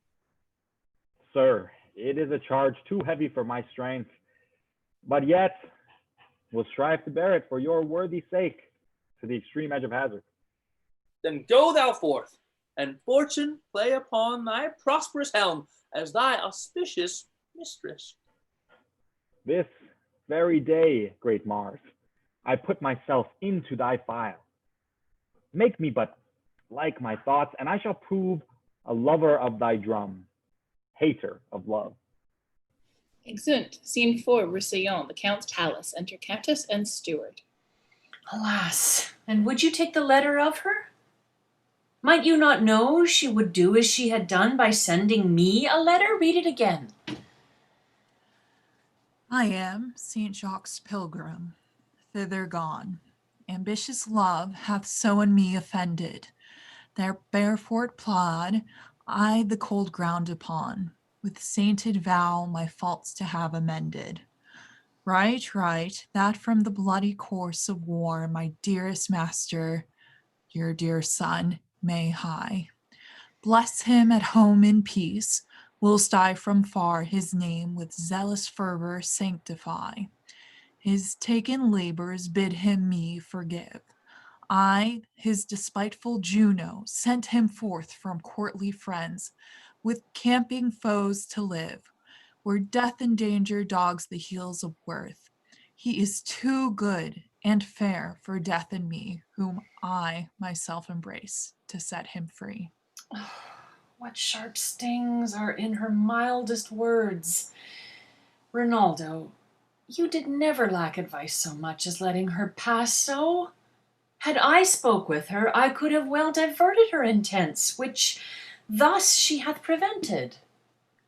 Pardon me, madam, if I had given you this at overnight, She might have been overtaken, and yet she writes, pursuit would be but vain. What angel shall bless this unworthy husband?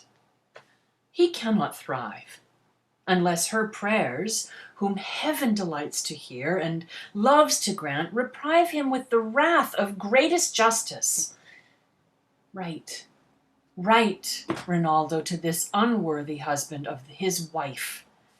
Let every word weigh heavy of her worth, that he does weigh too light. My greatest grief, the little he do feel it, set down sharply. Dispatch the most convenient messenger. When haply he shall hear that she is gone, he will return. And hope I may that she, hearing so much, will speed her foot again, led hither by pure love, which of them both is dearest to me. I have no skill in sense to make distinction. Provide this messenger. My heart is heavy and mine age is weak. Grief would have tears and sorrow bids me speak. Exeunt. Scene 5, Florence, without the walls, a tucket afar off. Enter an old widow of Florence, Diana, Violenta, and Mariana, with other citizens. Nay, come, for if they do approach the city, we shall lose at the sight. They say the French count has done most honorable service. It is reported that he has taken their greatest commander, and that with his own hand he slew the Duke's brother. We have lost our labor. They are now gone a contrary way. Hark! You may know by their trumpets. Come, let's return again and suffice ourselves with the report of it. Well, Diana, take heed of this French earl. The honor of a maid is her name, and no legacy is so rich as honesty. I have told my neighbor how you have been solicited by a gentleman, his companion. Oh, I know that knave. Hang him, one Paroles. A filthy officer he is in those suggestions for the young earl. Beware of them, Diana. Their promises, enticements, oaths, tokens, and all these engines of lust are not the things they go under. Many a maid hath been seduced by them, and the misery is, example, that so terrible shows in the wreck of maidenhood cannot for all that dissuade succession, but that they are limed with the twigs that threaten them. I hope I need not to advise you further, but I hope your own grace will keep you where you are, though there were no further danger known but the modesty which is so lost. You shall not need to fear me. I hope so. Dr. Helena, disguised like a pilgrim. Oh, look, here comes a pilgrim. I know she will lie at my house. Thither they send one another. I'll question her. God save you, pilgrim. Whither are you bound? To Saint-Jacques-le-Grand. Where do the Palmers lodge, I do beseech you? At the St. Francis here, beside the port. Is this the way? Aye, marry, yes. A march afar off. Hark you, they come this way. If you will tarry, holy pilgrim, but till the troops come by, I will conduct you where you shall be lodged. The rather, for I think I know your hostess as ample as myself. Is it yourself? If you shall please so, pilgrim. I thank you, and will stay upon your leisure. You came, I think, from France. I did so. Here you shall see a countryman of yours that has done worthy service. His name, I pray you? The Count Roussillon. Know you such a one? But by the ear that hears most nobly of him, his face I know not. Whomever he is, he's bravely taken here. He stole from France, as 'tis reported, for the king had married him against his liking. Think you it is so? Aye, surely. Mere the truth, I know his lady. There's a gentleman that serves the count, reports but coarsely of her. What's his name? Monsieur Paroles. Oh, I believe with him in argument of praise or to the worth of the great count himself. She is too mean to have her name repeated. All her deserving is a reserved honesty, and that I have not heard examined. Alas, poor lady, 'tis a hard bondage to become a wife of a detesting lord. I warrant, good creature, wheresoe'er she is, her heart weighs sadly. This young maid might do her a shrewd turn if she pleased.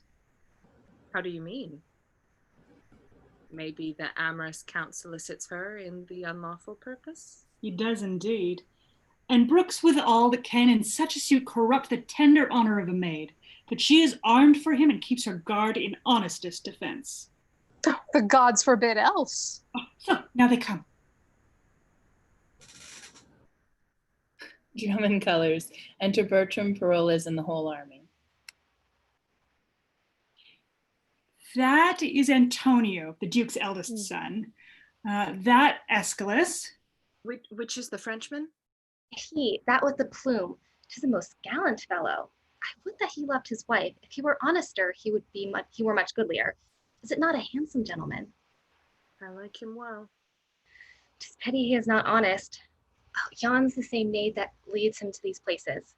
Were I his lady, I would poison that vile rascal. Which is he? That jackanapes with scarves. Why is he melancholy? Perchance he's hurt in the battle. Lose our drum? Well. He's shrewdly vexed at something. Oh, look, he spied us. Mary, hang you! And your courtesy for a ring carrier. Exeunt Bertram, Parolles, and army. The troop is past. Come, pilgrim, I will bring you where you shall host. Of enjoined penitents, there's 4 or 5 to great Saint Jacques bound, already at my house. Humbly thank you.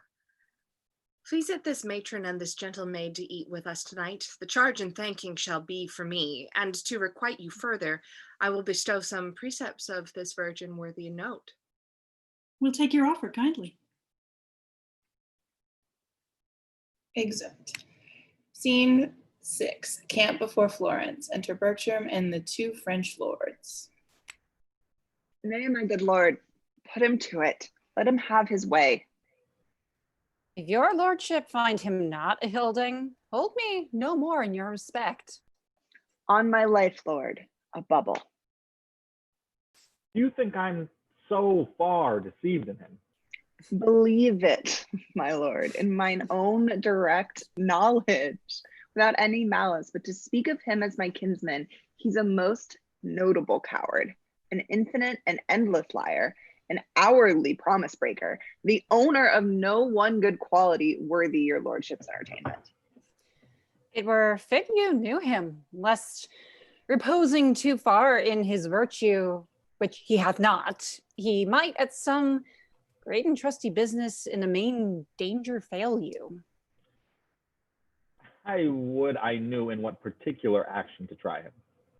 None better than to let him fetch off his drum, which you hear him so confidently undertake to do. I, with a troop of Florentines, will suddenly surprise him. Such I will have, whom I am sure he knows not from the enemy. We will bind and hoodwink him so that he shall suppose no other but that he is carried into the leaguer of the adversaries when we bring him to our own tents. But your lordship present at his examination. Be but your lordship present, obviously, at his examination.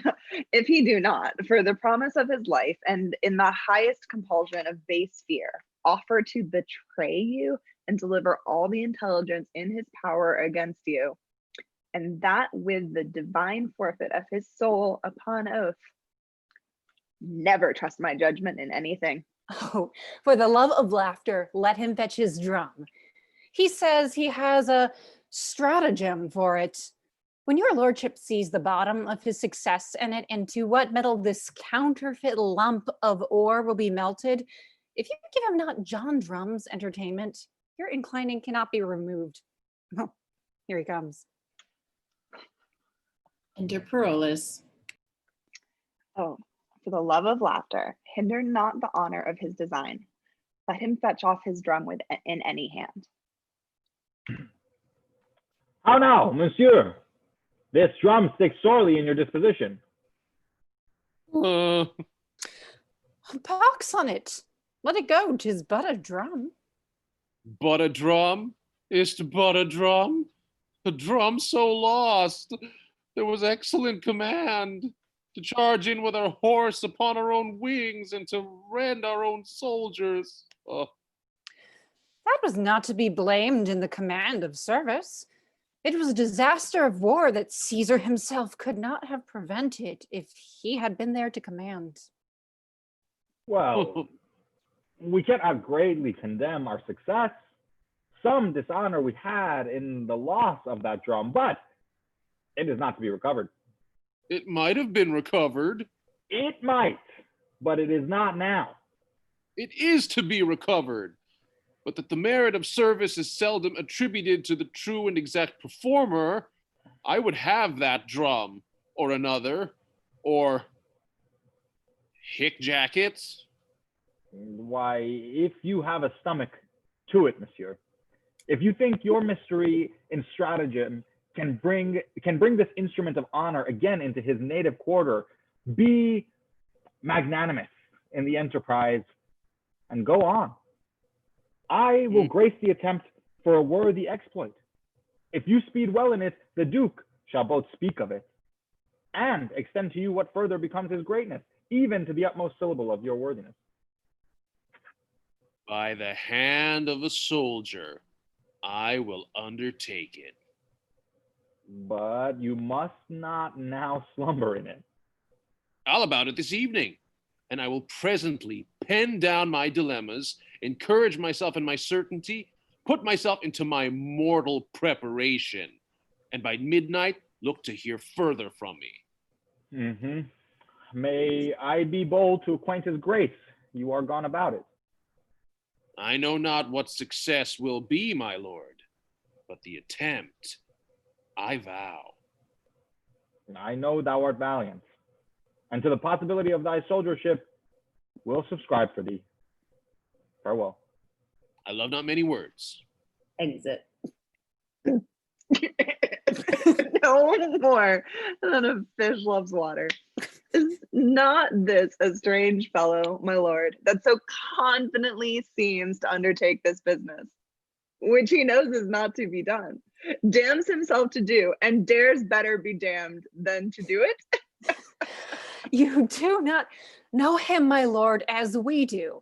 Certain it is that he will steel himself into a man's favor for a weak escape, a great deal of discoveries, but when you find him out, you have him ever after. Why, do you think he will make no deed at all of this that so seriously he does address himself onto? None in the world. But return with an invention and clap you upon you 2 or 3 probable lies. But we have almost embossed him. You shall see his fall tonight, for indeed he is not for your lordship's respect.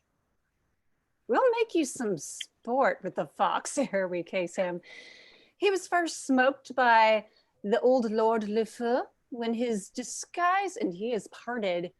Tell me what a sprat you shall find him, which you shall see this very night. I must go look my twigs. He shall be caught. Your brother, he shall go along with me. As please your lordship. I'll leave you. Exit. Now will I lead you to the house and show you the laugh I spoke of.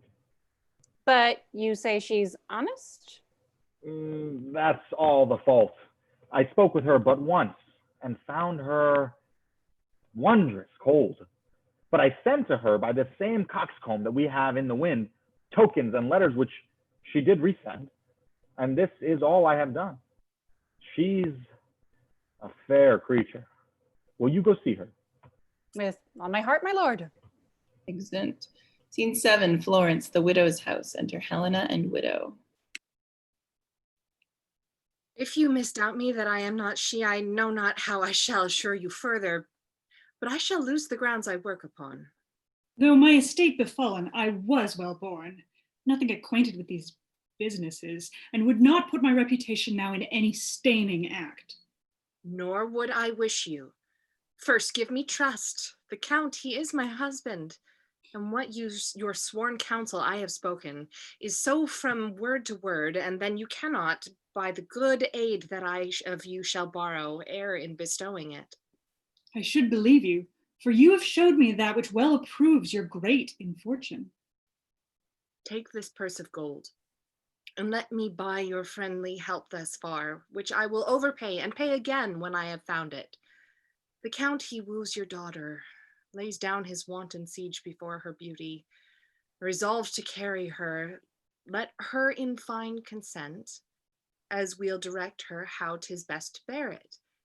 Now his important blood will not even deny that she'll demand a ring the county wears. That downward hath succeeded in his house from son to son, from 4 or 5 descendants, since the first father wore it. This ring he holds in most rich choice, yet in his idle fire to buy his will, it will not seem too dear, howe'er repented after. Now I see the bottom of your purpose. You see it lawful then. It is no more but that your daughter, ere she seems as one, desires this ring, appoints him an accounter, in fine, delivers me to fill the time. Herself most chastely absent. After this, to marry her, I'll add 3,000 crowns to what is past already. I have yielded. Instruct my daughter how she shall persever, that time and place with this deceit so lawful may prove coherent. Every night he comes with musics of all sorts and songs composed to her unworthiness. It nothing steads us to chide him from our eaves, for he persists as if his life lay on't. Why then tonight, let us essay our plot, which if it speed, is wicked meaning in a lawful deed, and lawful meaning in a lawful act. We're both not sin and yet a sinful fact. But let's about it. Exeunt. Act 4, Scene 1, without the Florentine camp. Enter the second French lord with 5 or 6 other soldiers in an ambush. He can come no other way but by this hedge corner. When you sally upon him, speak what terrible language you will, though you understand it not yourself, no matter. For we must not seem to understand him, unless some one among us whom we must produce for an interpreter. Good captain. Let me be the interpreter. Art thou not acquainted with him? Knows he not thy voice? No, sir, I warn you.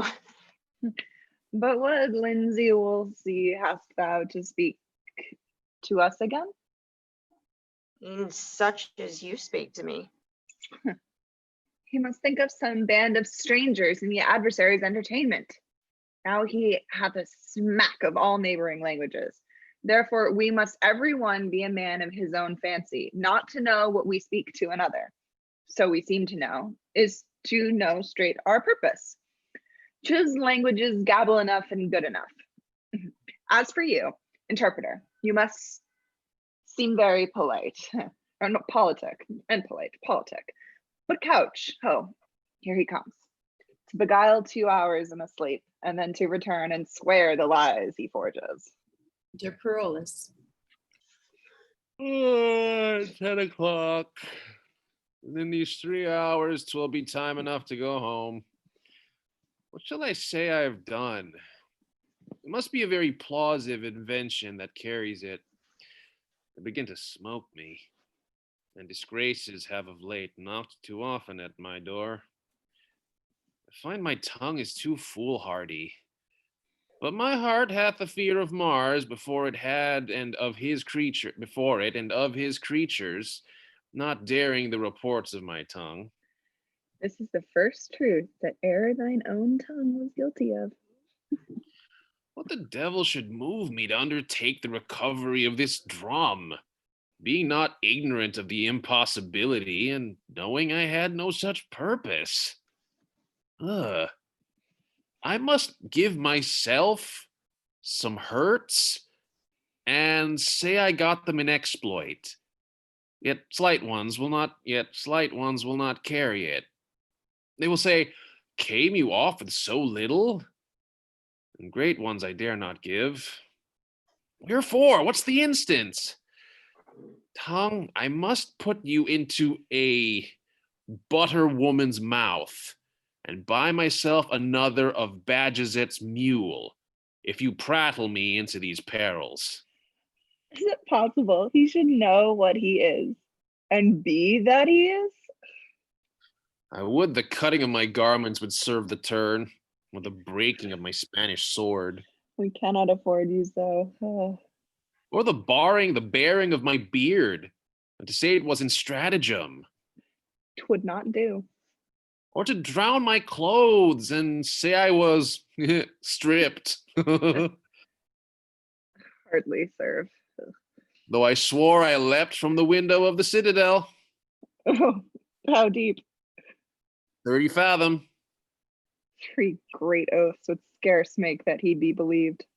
I would I had any drum of the enemies. I would swear I recovered it. You shall hear one anon. A drum now of the enemies. Alarm within. Cargo, cargo, cargo, cargo. Oh, ransom!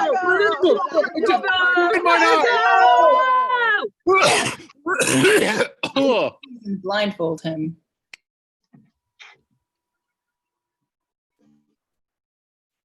They seize and blindfold him.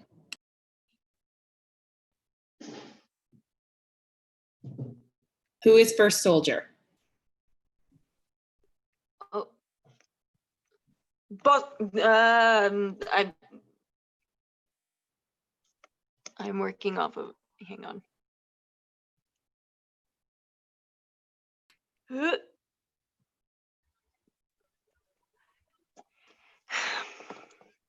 Well, everything's sorted out. 1 second, please. Your line's kind of like a nonsense, like random syllables. So Pearl, Oh, okay, yeah. I know you are the Musco's regiment. I shall lose my life for want of language. If there be here German or Dane, Low Dutch, Italian or French, let him speak to me. I'll discover that which shall undo the Florentine. Bosco Vavado, I understand thee and can speak thy tongue. Kirli Bonto, sir, betake thee to thy faith, for 17 poniards are at thy bosom. Oh!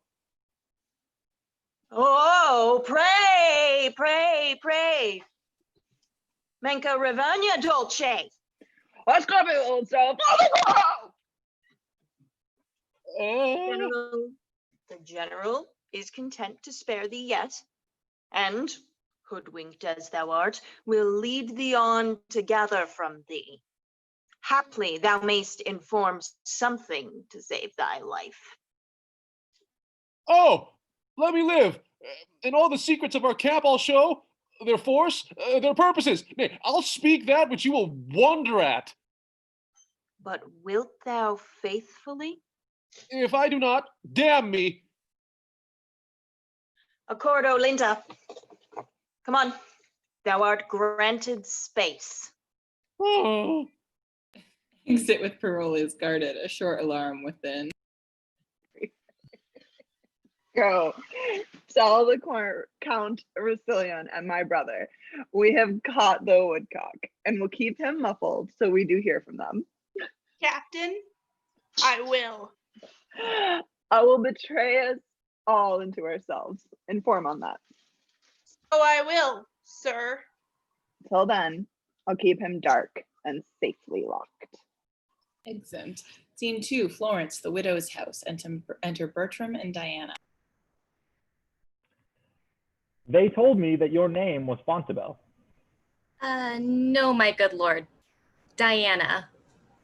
Oh, the titled goddess, and worth it, with addition. But, fair soul, in your fine frame hath love no quality. If quick fire of youth light not your mind, you are no maiden but a monument. When you are dead, you should be such a one as you are now, for you are cold and stem. And now you should be as your mother was when your sweet self was got. She then was honest. So should you be. No, my mother did but duty, such, my lord, as you owe your wife. No more of that. I pray thee, do not strive against my vows. I was compelled to her, but I love thee by love's own sweet constraint, and will forever do thee all rights of service. Aye, so you serve us till we serve you. But when you have our roses, you barely leave our thorns to prick ourselves and mock us with our bareness. How have I sworn? 'Tis not the many oaths that makes the truth, but the plain single vow that is vowed true. What is not holy that we swear not by, but take the highest witness. Then pray you tell me, if I should swear by God's great attributes I loved you dearly, would you believe my oaths when I did love you ill? This has no holding to swear by him whom I protest to love, that I will work against him. Therefore, your oaths are words in poor conditions, but unsealed, at least in my opinion. Change it. Change it. Be not so wholly cruel. Love is holy, and my integrity ne'er knew the crafts that you do charge men with. Stand no more off, but give thyself unto my sick desires, who then recover. Say thou art mine, and ever my love as it begins shall so persevere. I see that men make ropes in such a scar that will forsake ourselves. Give me that ring. I'll lend it thee, my dear, but have no power to give it from me. Will you not, my lord? It is an honor belonging to our house, bequeathed down from many ancestors, which were the greatest obloquy in the world, in me to lose. Mine honors such a ring. My chastity is the jewel of our house, bequeathed down from many ancestors, which were the greatest obloquy in the world, in me to lose. Thus, your own proper wisdom brings in the champion where I might hurt, against your vain assault. Here, take my ring. My house, mine honor, yea, my life be thine, and I'll be bid by thee. When midnight comes, knock at my chamber window. I'll order take my mother shall not hear. Now will I charge you in the band of truth. When you have conquered my yet maiden bed, remain there but an hour, nor speak to me. My reasons are most strong, and you shall know them when back again this ring shall be delivered. And on your finger in the night I'll put another ring, that what in time proceeds may token to the future our past deeds. Adieu until then, fail not. You have won a wife of me, though there my hope be done. Oh, heaven on earth I have won by wooing thee. Exit. For which live long to thank both heaven and me, you may so in the end. My mother told me just how he would woo, as if she sat in the heart. She says all men have the like oaths. He had sworn to marry me when his wife's dead. Therefore, I'll lie with him when I am buried. Since Frenchmen are so braid, marry that will, I live and die a maid. Only in this disguise, I think it no sin to cozen him that would unjustly win. Exit. Scene 3, the Florentine camp. Enter the 2 French lords and some 2 or 3 soldiers. You have not given him his mother's letter? I have delivered it an hour since. There's something in it that stings his nature. For on the reading it, he changed almost into another man. He has much worthy blame laid upon him for shaking off so good a wife and so sweet a lady. Especially, I think, heard the everlasting displeasure of the king, who had even tuned his bounty to sing happiness to him. I'll tell you a thing, but you shall let it dwell darkly with you. When you've spoken it, 'tis dead, and I am the grave of it. He has perverted a young gentlewoman here in Florence, of the most chaste renown. This night, he fleshes his will in the spoil of her honor. He hath given her his monumental ring, and thinks himself made in the unchaste composition. Now God delay our rebellion, as we are ourselves. What things are we? Merely our own traitors. And as in the common course of all treasons, we still see them reveal themselves till they attain to their abhorred ends. So he that in his action contrives against his own nobility in his proper stream o'erflows himself. Is it not damnable in us to be trumpeters of our unlawful interests? We shall not then have his company tonight? Not till after midnight, for he is dieted to his hour. That approaches apace. I would gladly have him see his company anatomized, that he might take a measure of his own judgments, wherein so curiously he had set this counterfeit. We will not meddle with him till he come, for his presence must be the whip of the other. In the meantime, what hear you of these wars? I hear there is an overture of peace. Nay, I assure you, a peace concluded. Well, what will Count Rossillion do then? Will he travel higher or return again into France? I perceive by this demand you are not altogether of his counsel. Let it be forbid, sir. So should I be a great deal of his act. Sir, his wife some 2 months since fled from his house. His pretense is a pilgrimage to Saint Jacques-le-Grand, which holy undertaking with most austere sanctimony she accomplished. And there, residing the tenderness of her nature, became as a prey to her grief. In fine, made a groan of her last breath, and now she sings in heaven. How is this justified?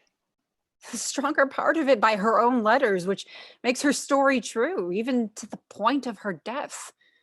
Her death itself, which could not be her office to say is come, was faithfully confirmed by the rector of the place. Hath the Count all this intelligence? Aye, and the particular confirmations, point from point, so to the full arming of this verity. I'm heartily sorry that he'll be glad of this. How mightily sometimes we make us comforts of our losses. And how mightily some other times we drown our gain in tears. The great dignity that his valor hath here acquired for him shall at home be encountered with the shame as ample. The web of our life is of a mingled yarn, good and ill together. Our virtues would be proud if our faults whipped them not, and our crimes would despair if they were not cherished by our virtues. Enter a messenger. Now, where's your master? He met the Duke in the street, sir, of whom he hath taken a solemn leave. His lordship will next morning for France.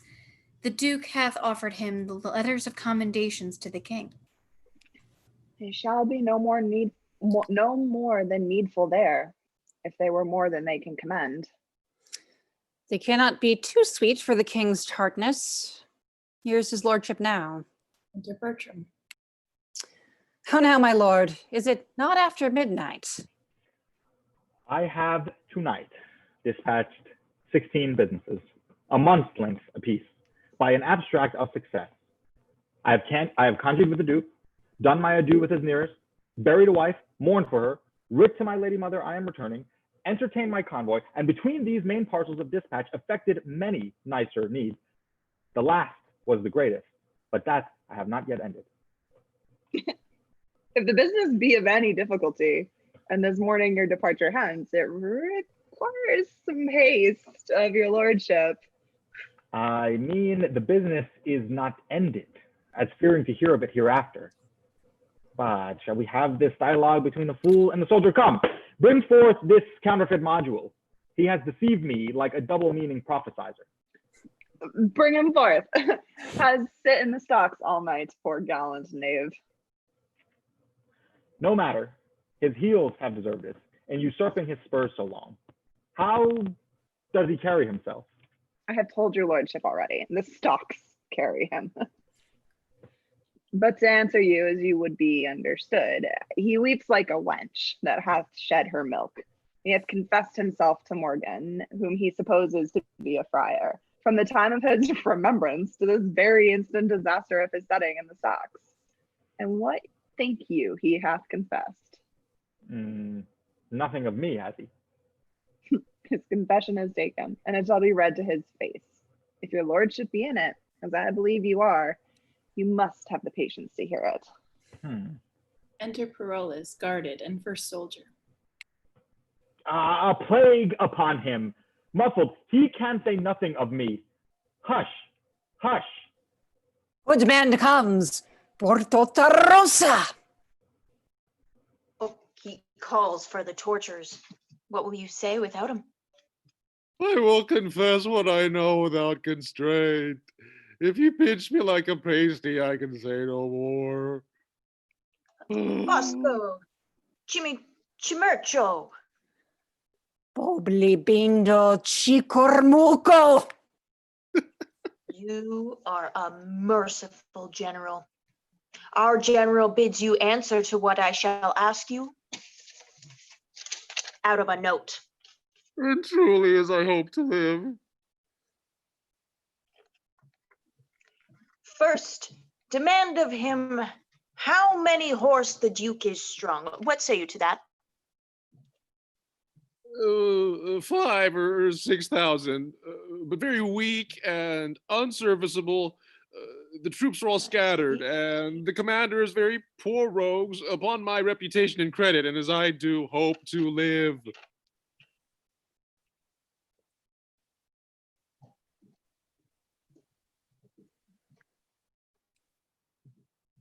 Shall the first soldier set down your answer, sir? I'll take the sacrament on't, how and which way you will. All's one to him. What a path-saving slave is this? You're deceived, my lord. This is Monsieur Parolles, the gallant militarist. That was his own phrase, that had the whole theoric of war in the knot of his scarf and the practice in the shape of his dagger. I will never trust a man again for keeping his sword clean, nor believe he can have everything in him by wearing his apparel neatly. Well,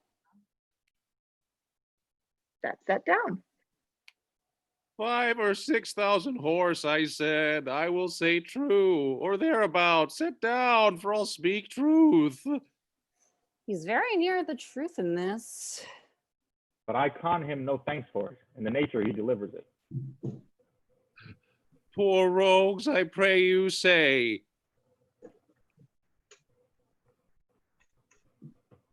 Well, that's set down. I humbly thank you, sir. Sir, a truth's a truth. The rogues are marvelous poor. Demand of him of what strength they are afoot. What say you to that?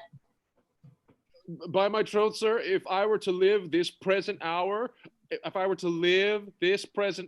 I will tell true. Let me see.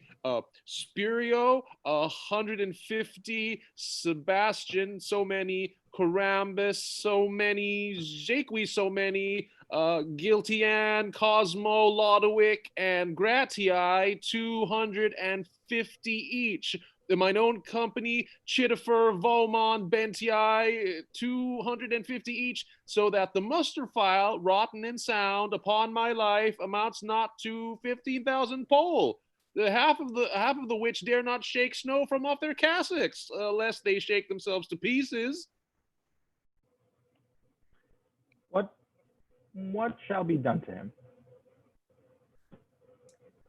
Nothing. But let him have thanks. Demand of him my condition and what credit I have with the Duke. Well, that's set down.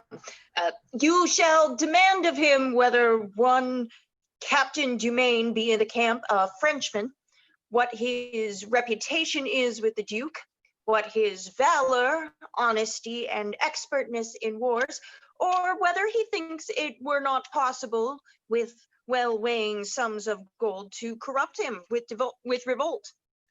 What say you to this? What do you know of it? I beseech you, let me answer to the particular of the interrogatories. Demand them singly.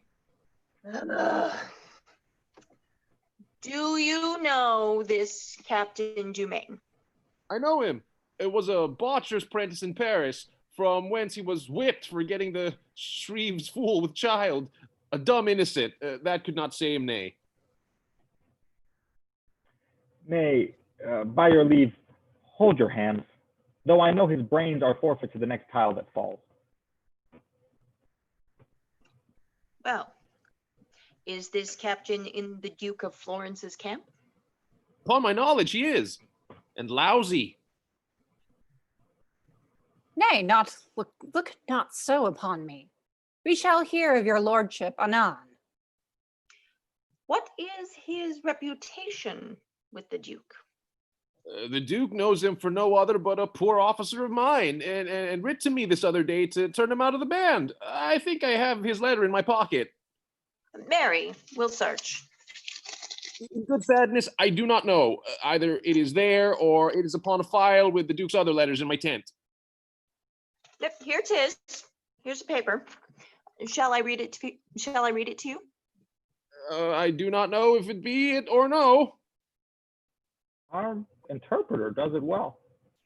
Excellently. Yeah. Diane, the Count's a fool and full of gold. That is not the Duke's letter, sir. That is an advertisement to a proper maid in Florence, one Diana, to take heed of the allurement of one Count Roussillon, a foolish, idle boy. But for all that, very ruttish. I pray you, sir, put it up again. Nay, I'll read it first by your favor. My meaning in't, I protest, was very honest in the behalf of the maid. For I know the young count to be a dangerous and lascivious boy, who is a whale to virginity and devours up all the fry it finds. Damnable! Both sides rogue. When he swears oaths, bid him drop gold and take it. After he scores, he never pays the score. No. Half one is match well made. Match and well make it. He ne'er pays after debts. Take it before. Yeah. And say a soldier, Diane, told thee this. Men are to mell with, boys are not to kiss. For For count of this, the Count's a fool. I know it. I know Who it. pays before, but not when he does owe it. Not. Thine, as he vowed to thee in thine ear, Parolles. Parolles. He shall be whipped through the army with this rhyme in his forehead. This is your devoted friend, sir, the manifold linguist and the armipotent soldier. I could endure anything before, but a cat. And now, he's a cat to me. I perceive, sir, by the general's looks, we shall be fain to hang you. My life, sir, in any case? Not that I am afraid to die, but that my offenses being many, I would repent out the remainder of nature. Let me live, sir, in a dungeon, in the stocks, or anywhere, so I may live. We'll see what may be done so you confess freely. Therefore, once more to this Captain Dumaine. You have answered to his reputation with the Duke and to his valor. What is his honesty? He will steal, sir, an egg out of a cloister. For rapes and ravishments, he parallels Nessus. He professes not keeping of oaths. In breaking them, he is stronger than Hercules. He will lie, sir, with such volubility that you would think truth were a fool. Drunkenness is his best virtue, for he will be swine drunk, and in his sleep he does little harm, save to his bedclothes about him. Psst, psst, psst. But they know his conditions and lay him in a straw. I have but little more to say, sir, of his honesty. He has everything that an honest man should not have. What an honest man should have, he has nothing. I begin to love him for this. For this description of thine honesty.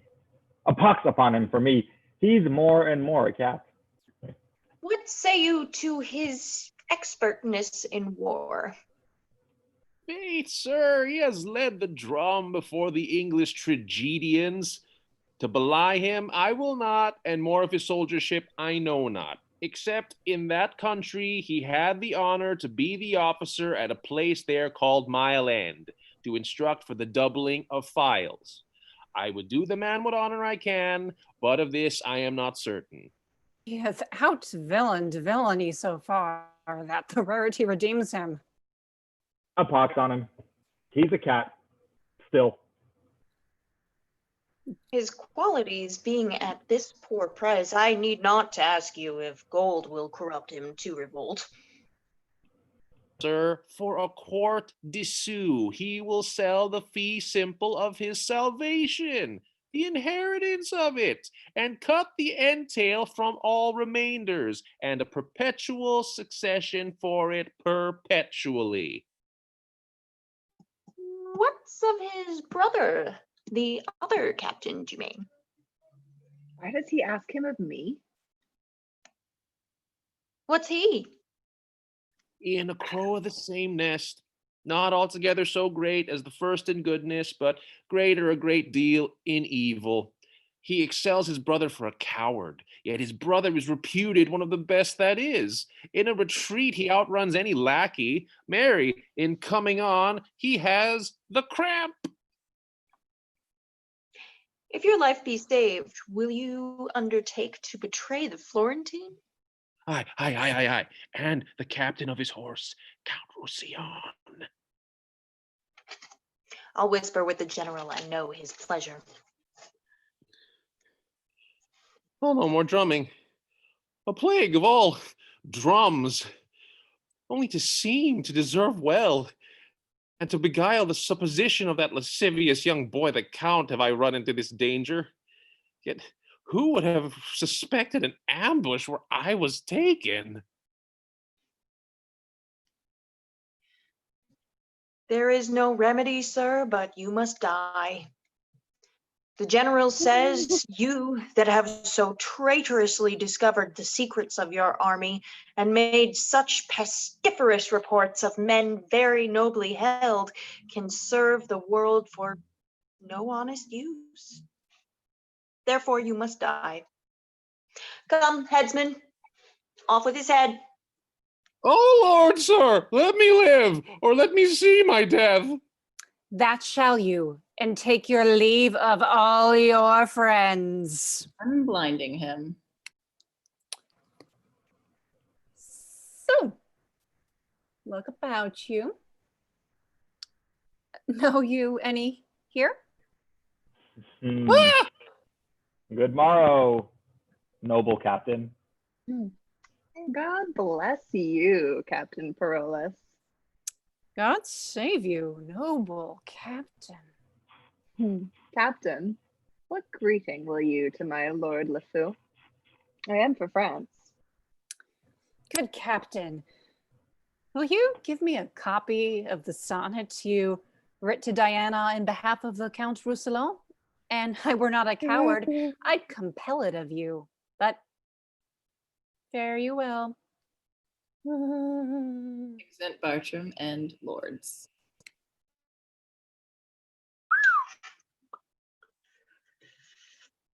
You are undone, Captain. All but your scarf. That has not a knot in it yet. Who cannot be crushed with a plot?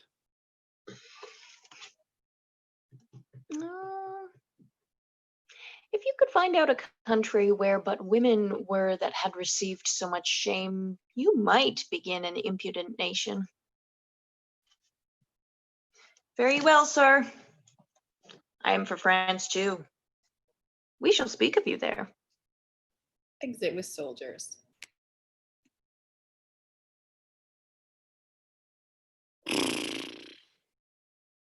Yet am I thankful? If my heart were great, twould burst at this.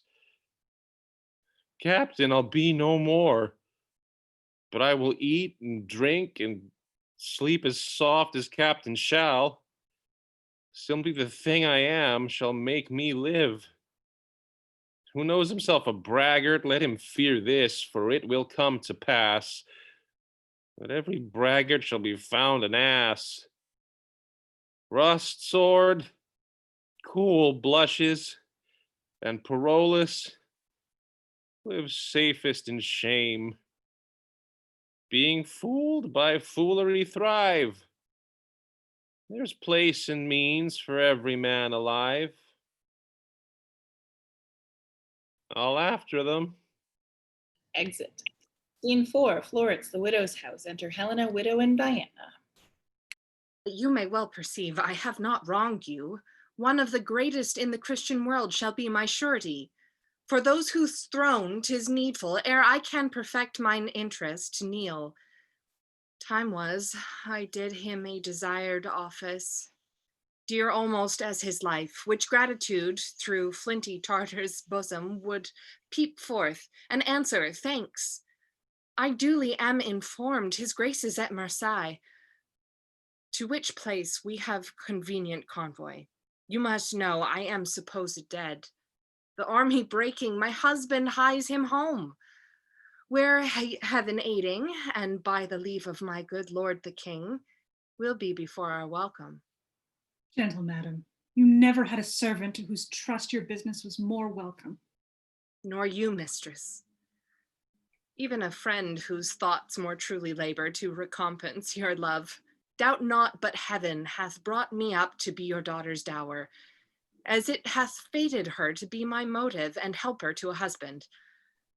Oh, but oh, strange men, that can such sweet use make of what they hate, when saucy trusting of the cousined thoughts defile the pitchy night, so lusteth play with what it loathes, that which is away.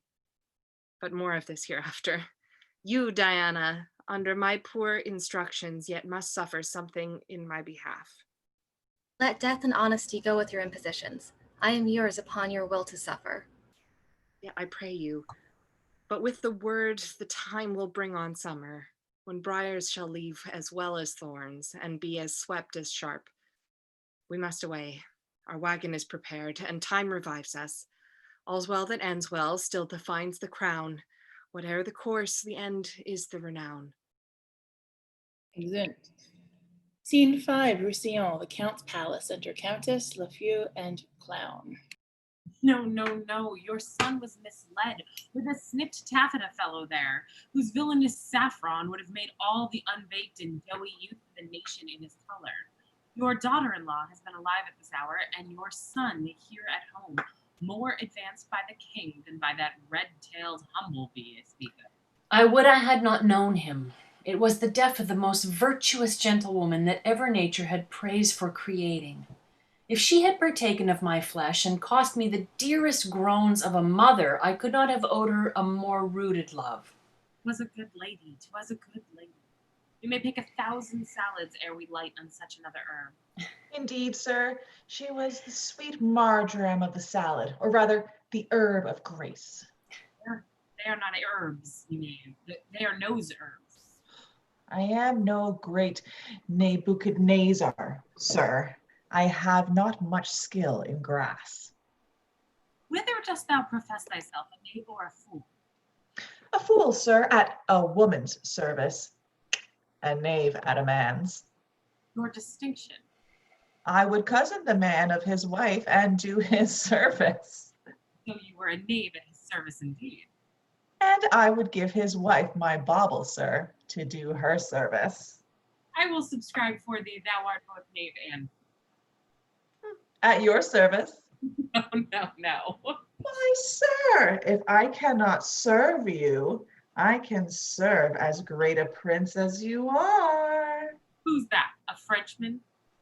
Faith, sir, has an English name, but his physiognomy is more hotter in France than here.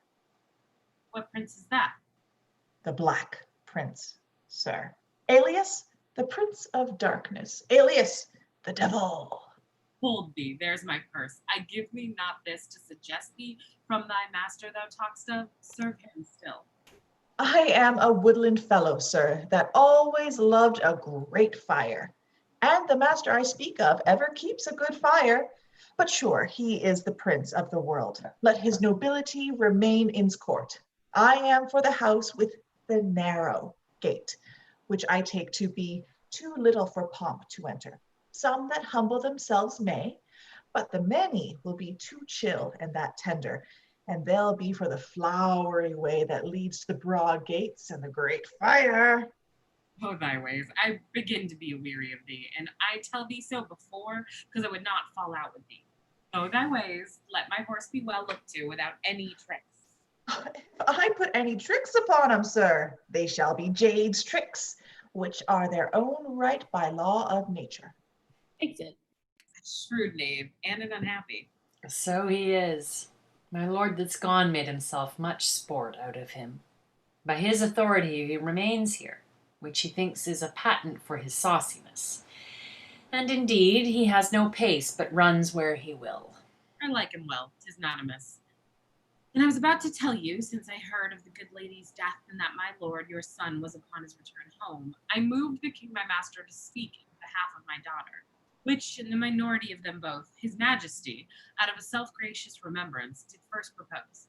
His highness hath promised me to do it, and to stop up the displeasure he hath conceived against your son, there is no fitter matter. How does your ladyship like it? With very much content, my lord, and I wish it happily effected. His highness comes post from Marseille, of as able body as when he numbered 30. He will be here tomorrow, or I am deceived by him that in such intelligence hath seldom failed. It rejoices me, that I hope I shall see him ere I die. I have letters that my son will be here tonight. I shall beseech your lordship to remain with me till they meet again together. Madam, I was thinking with what manners I might safely be admitted. You need but plead your honorable privilege. Lady, of that I have made a bold charter, but I thank my God it holds yet. Enter clown. Oh, madam, yonder's my lord, your son, with a patch of velvet on's face. Whether there be a scar under it or no, the velvet knows. But 'tis a goodly patch of velvet. His left is a cheek of 2 pile and a half, but his right cheek is worn bare. Our nobly got, or a noble star, is a good livery of honor, so belike is that. But it is your carbonadoed face. Let us go see your son, I pray you. I long to talk with a young noble soldier. Faith, there's a dozen of them, with delicate fine hats and most courteous feathers, which bow the head and nod at every man. Exit. Act 5, Scene 1, Marseille, a street. Enter Helena, widow, and Diana with 2 attendants. But this exceeding posting day and night must wear your spirits low. We cannot help it. But since you have made the days and nights as one to wear your gentle limbs in my affairs, be bold you do so grow in my requital, as nothing can unroot you. In happy time, this man may help me to his majesty's ear, if he would spend his power. God save you, sir. And you? Sir, I have seen you in the court of France. I have been sometimes there. I do presume, sir, that you are not fallen from the report that goes upon your goodness, and therefore, goaded with most sharp occasion, which lay nice manners by, I put you to the use of your own virtues, for the which I shall continue thankful. What is your will? That it will please you to give this poor petition to the king, and aid me with that store of power you have to come into his presence. The king's not here. Not here, sir. Not indeed. He hence removed last night, and with more haste than is his use. Lord, how we lose our pains. All's well that ends well yet, though time seems so adverse and means unfit. I do beseech you, whither is he gone? Marry, as I take it, to Roussillon, whither I am going. I do beseech you, sir, since you are like to see the king before me, commend the papers to his gracious hand, which I presume shall render you no blame, but rather make you thank your pains for it. I will come after you with what good speed our means will make us means.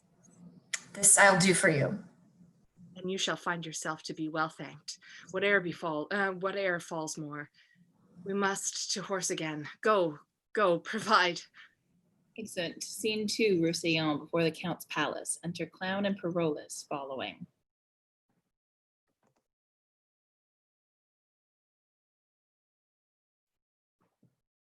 Good Monsieur Lavache, give my Lord LeFou this letter. I have ere now, sir, been better known to you when I have held familiarity with fresher clothes. But I am now, sir, muddied in fortune's mood and smell somewhat strong of her strong displeasure. Truly, fortune's displeasure is but sluttish, if it smells so strongly as thou speak'st of. I will henceforth eat no fish of fortune's buttering. Prithee, allow the wind. Nay, you need not to stop your nose, sir. I spake but by a metaphor. Indeed, sir, if your metaphors stink, I will stop my nose, or against any man's metaphor. Prithee, get thee further. Pray you, sir, deliver me this paper. Prithee, stand away. A paper from fortune's clothes stool to give to a nobleman. Look here, he comes himself. Enter LeFou. Here's a purr of fortune's, sir, or of fortune's cat, but not a muscat cat that has fallen into the uncleaned fish pond of her displeasure. And as he says, it is muddied with all. Pray you, sir, use your carp as you may, for he looks like a poor, decayed, ingenious, foolish, rascally knave, and I do pity his distress in my similes of comfort and leave him to your good lordship. Exit. My lord, I am a man whom fortune hath cruelly scratched. And what would you have me to do? 'Tis too late to pare her nails now. Wherein have you played the knave with fortune, that she should scratch you, who of herself is a good lady, and would not have knaves thrive long under her? There's a court to queue for you. Let the justices make you and fortune friends. I am for other business. I beseech your honor to hear me one single word. Beg a single penny more. Come, you shall have. Save your word. My name, my good lord, is Parolles. You beg more than word, then. Cox my passion, give me your hand. How does your drum? Oh, my good lord, you were the first that found me. Oh. Was I, sir? And I was the first that lost thee. It lies in you, my lord, to bring me in some grace, for you did bring me out.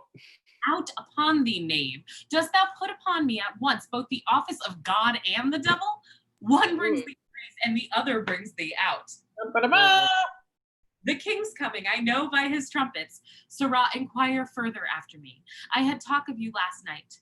Though you are a fool and a knave, you shall eat. Go to, follow. I praise God for you. Exit. Scene 3, Roussillon, the Count's palace. Flourish under King, Countess, LeFou, and 2 French lords with attendants. We lost a jewel of her, and our esteem was made much poorer by it. But your son, as mad in folly, lacks sense to know her estimation home. 'Tis past, my liege, and I beseech your majesty to make it natural rebellion, none in the blaze of youth. when oil and fire, too strong for reason's force, o'erbears it and burns on. My honored lady, I have forgiven and forgotten all, though my revenges were high bent upon him and watched the time to shoot. This I must say, but first I beg my pardon. The young lord did to his majesty, his mother, and his lady offense of mighty note, but to himself the greatest wrong of all. He lost a wife, whose beauty did astonish the survey of richest eyes, whose words all ears took captive, whose dear perfection hearts that scorn to serve humbly called mistress. Praising what is lost makes a remembrance dear. Well, call him hither. We are reconciled, and the first view shall kill all repetition. Let him not ask our pardon. The nature of his great offense is dead, and deeper than oblivion we do bury the incensing relics of it. Let him approach a stranger, no offender, and inform him so 'tis our will he should. I shall, my liege, exit. What says he to your daughter? Have you spoke? All that he is hath reference to your highness. Then shall we have a match. I have letters sent me that set him high in fame. Enter Bertram. Looks well, aunt. I am not a day of season, for thou mayst see a sunshine and a hail in me at once. But to the brightest beams distracted clouds give way, so stand thou forth. The time is fair again. My high repentant blames, dear sovereign. Pardon to me. All is whole. Not one word more of the consumed time. Let's take the instant by the forward top, for we are old, and on our quickst decrees the inaudible and noiseless foot of time steals ere we can effect them. You remember this, the daughter of this lord? Admiringly, my liege. At first, I stuck my choice upon her, ere my heart durst make too bold a herald of my tongue, where the impression of mine eye in fixing contempt his scornful perspective did lend me, which warped the line of every other favor, scorned a fair color, or expressed it stolen, extended or contracted all proportions to a most hideous object. Thence it came that she whom all men praise, and whom myself, since I have loved, was in mine eye the dust that did offend it. Well excused. That thou didst love her strikes some scores away from the great compt. But love that comes too late, like a remorseful pardon slowly carried to the great sender, turns a sour offense, crying, "That's good, that's gone." Our rash faults make trivial price of serious things we have, not knowing them until we know their grave. Oft our displeasures to ourselves unjust destroy our friends, and after weep their dust. Our own love waking cries to see what's done, while shame full late sleeps out the afternoon. Be this sweet Helen's knell, and now forget her. Send forth your amorous token for fair Maudlin. The main contents are had, and here we'll stay to see our widower's second marriage day. Which better than the first, oh, dear heaven bless, or ere they meet in me, oh, nature, sus. Come on, my son, in whom my house's name must be digest. Give a favor from you to sparkle in the spirits of my daughter, that she may quickly come. Bertram gives a ring. By my whole beard and every hair that's on't, Helen that's dead was a sweet creature. Such a ring as this that last that ere I took her at court, I saw upon her finger. Hers, it was not. Now, pray you let me see it, for mine eye, while I was speaking, oft was fastened to it. This ring was mine, and when I gave it Helen, I bade her, if her fortunes ever stood necessity to help, that by this token I would relieve her. Had you that craft to reave her of what should stead her most? My gracious sovereign, however it pleases you to take it so, the ring was never hers. Son, on my life, I have seen her wear it, and she reckoned it at her life's rate. I am sure I saw her wear it. You are deceived, my lord. she never saw it. In Florence was it from a casement thrown me, wrapped in a paper which contained the name of her that threw it. Noble she was, and thought I stood engaged. But when I had subscribed to mine own fortune and informed her fully I could not answer in that course of honor as she had made the overture, she ceased in heavy satisfaction and would never receive the ring again. Plutus himself, that knows the tinct and multiplying medicine, hath not in nature's mystery more science than I have in this ring. 'Twas mine, 'twas Helen's, whoever gave it you. Then, if you know that you are well acquainted with yourself, confess 'twas hers, and by what rough enforcement you got it from her. She called the saints to surety that she would never put it from her finger unless she gave it to yourself in bed, where you have never come, or sent it us upon her great disaster. She never saw it. Thou speak'st it falsely, as I love mine honor, and makest conjectural fears to come into me, which I would fain shut out. If it should prove that thou art so inhuman, no, 'twill not prove so, and yet I know not. Thou didst hate her deadly, and she is dead, which nothing but to close her eyes myself could win me to believe more than to see this ring. Take him away. My forepass proves, however the matter fall, shall tax my fears of little vanity, having vainly feared too little. Away with him!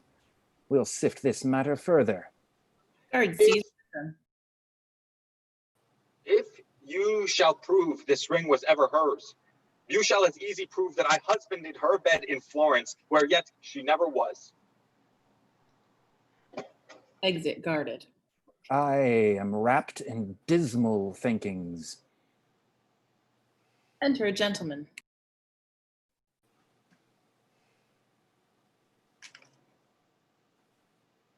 Gracious sovereign, whether I have been blamed to or no, I know not. Here's a petition from a Florentine who hath for 4 or 5 removes come short to tender it herself. I undertook it, vanquished thereto by the fair grace and speech of the poor suppliant, who by this I know is here attending. Her business looks in her with an importing visage, and she told me in a sweet verbal brief, it did concern your highness with herself. Upon his many protestations to marry me when his wife was dead, I blush to say it, he won me. Now is the Count Roussillon a widower, his vows are forfeited to me, and my honors paid to him. He stole from Florence, taking no leave, and I follow him to his country for justice. Grant it me, O king, in you it best lies. Otherwise, a seducer flourishes, and a poor maid is undone. Diana Capulet. I will buy me a son-in-law in a fair and toll for this. I'll none of him. The heavens have thought well on thee, Lefeu, to bring forth this discovery. Seek out these suitors. Go speedily and bring again the count. I am afeard the life of Helen, lady, was foully snatched. Shit, that's me.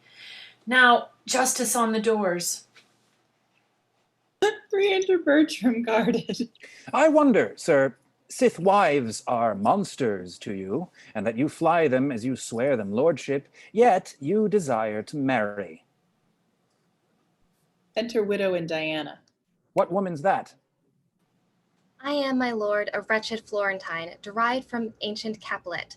My suit, as I do understand, you know, and therefore know how far I may be pitied.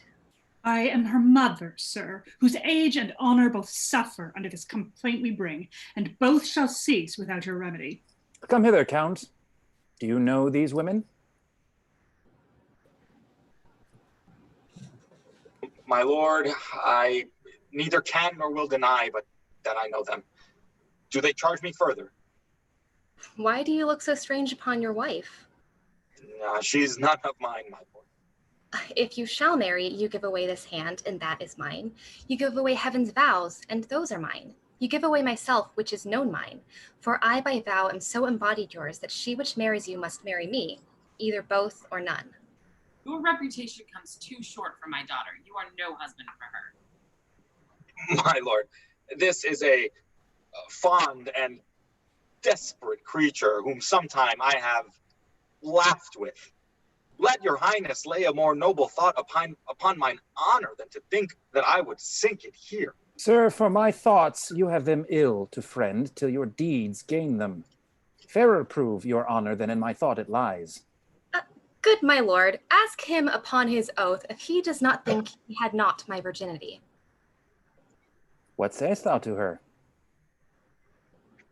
She's impudent, my lord, and was a common gamester to the camp. He does me wrong, my lord. If I were so, he might have bought me at a common price. Do not believe him. Oh, behold, this ring, whose high respect and rich validity did lack a parallel, yet for all that he gave it to a commoner of the camp, if I be one. He blushes, and 'tis it. Of 6 preceding ancestors, that gem, conferred by testament to the sequent issue, hath it been owed and worn. This is his wife. That rings 1,000 proofs. Methought you said you saw one here in court could witness it? I did, my lord, but loath am to produce so bad an instrument. His name's Perolus. I saw the man today, if man he be. Find him and bring him hither. He's an attendant. What of him? He is quoted for a most perfidious slave, with all the spots of the world taxed and debauched, whose nature sickens but to speak a truth. Am I, or this, for what he'll utter, that will speak anything? She hath that ring of yours. I think she has. Certain it is, I liked her, and boarded her in the wanton way of youth.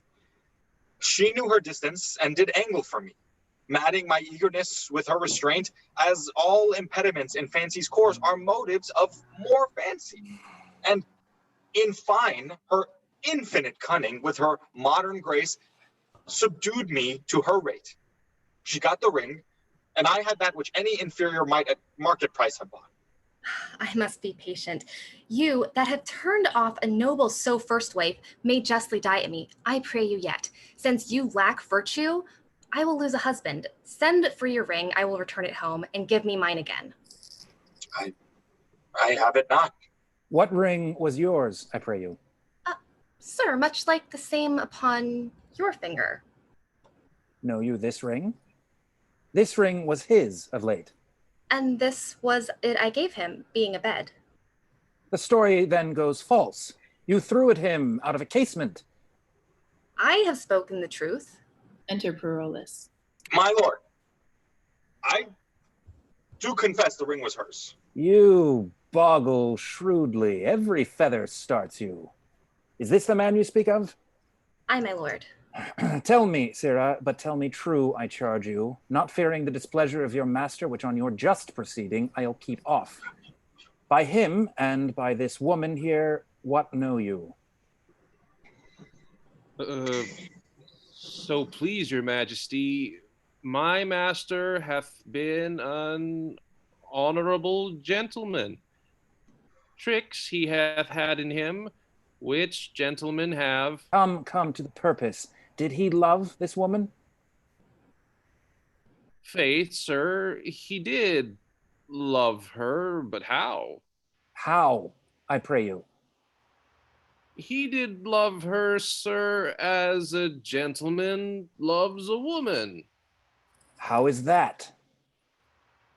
He loved her, sir, and loved her not. As thou art a knave and no knave. What an equivocal companion is this? I am a poor man, and at your majesty's command. He's a good drum, my lord, but a naughty orator. Do you know he promised me marriage? Faith, I know more than I'll speak. But wilt thou not speak all thou knowest? Yes, so please your majesty. I did go between them, as I said, but more than that, he loved her. For indeed, he was mad for her, and talked of Satan, and of limbo, and of furies, and I know not what.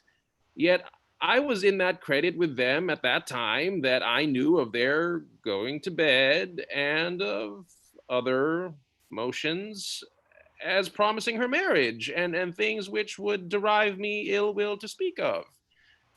Therefore, I will not speak what I know. Thou hast spoken all already, unless thou canst say they are married. But thou art too fine in thy evidence, therefore stand aside. This ring, you say, was yours. Ay, my good lord. Where did you buy it? Or who gave it you? It was not given to me, nor I did not buy it. Who lent it you? It was not lent me neither. Where did you find it then? I found it not. If it were yours by none of these ways, how could you give it him? I never gave it him. This woman's an easy glove, my lord. She goes off and on at pleasure. This ring was mine. I gave it his first wife. It might be yours or hers for aught I know. Take her away. I do not like her now. To prison with her. And away with him.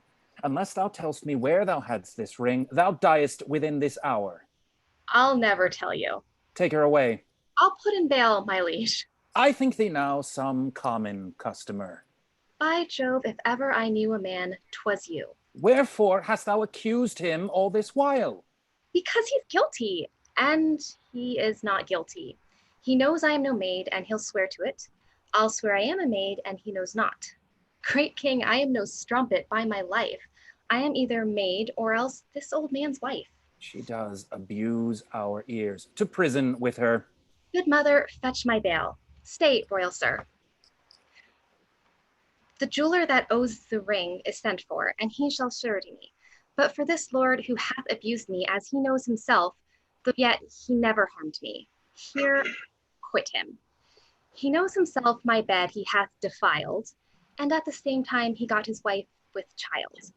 Dead though she be, she feels her young one kick. So here's my riddle. One that's dead is quick, and now behold the meaning. Re-enter widow with Helena. Is there no exorcist beguiles the truer office of mine eyes? Is't real I see? No, my good lord. 'Tis but the shadow of a wife you see, the name and not the thing. Both. Both.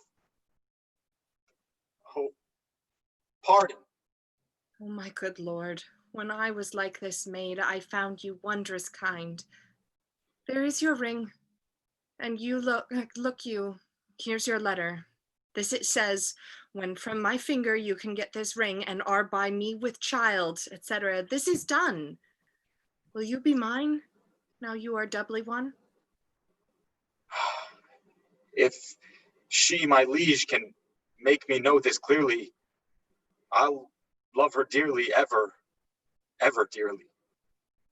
If it appear not plain and prove untrue, deadly divorce step between me and you. Oh, my dear mother, do I see you living? When I smell onions, I shall weep anon. Good to come. Lend me a hand, Kircher. So I thank thee. Wait on me home. I'll make sport with thee. Let thy courtesies alone. They are scurvy ones. Let us, from point to point, this story know, to make the even truth in pleasure flow. If thou beest yet a fresh, uncropped flower, choose thou thy husband, and I'll pay thy dower. For I can guess that by thy honest aid thou keep'st a wife herself, thyself a maid. Of that and all the progress, more and less reservedly more leisure shall express. And yet, all yet, seems well, and if it ends so meet, the bitter past, more welcome is the sweet. Flourish. Epilogue. The king's a beggar now the play is done. All is well ended, if this suit be won. That you express content, which we will pay with strife to please you day exceeding day. Ours be your patience then, and yours our parts. Your gentle hands lend us, and take our hearts.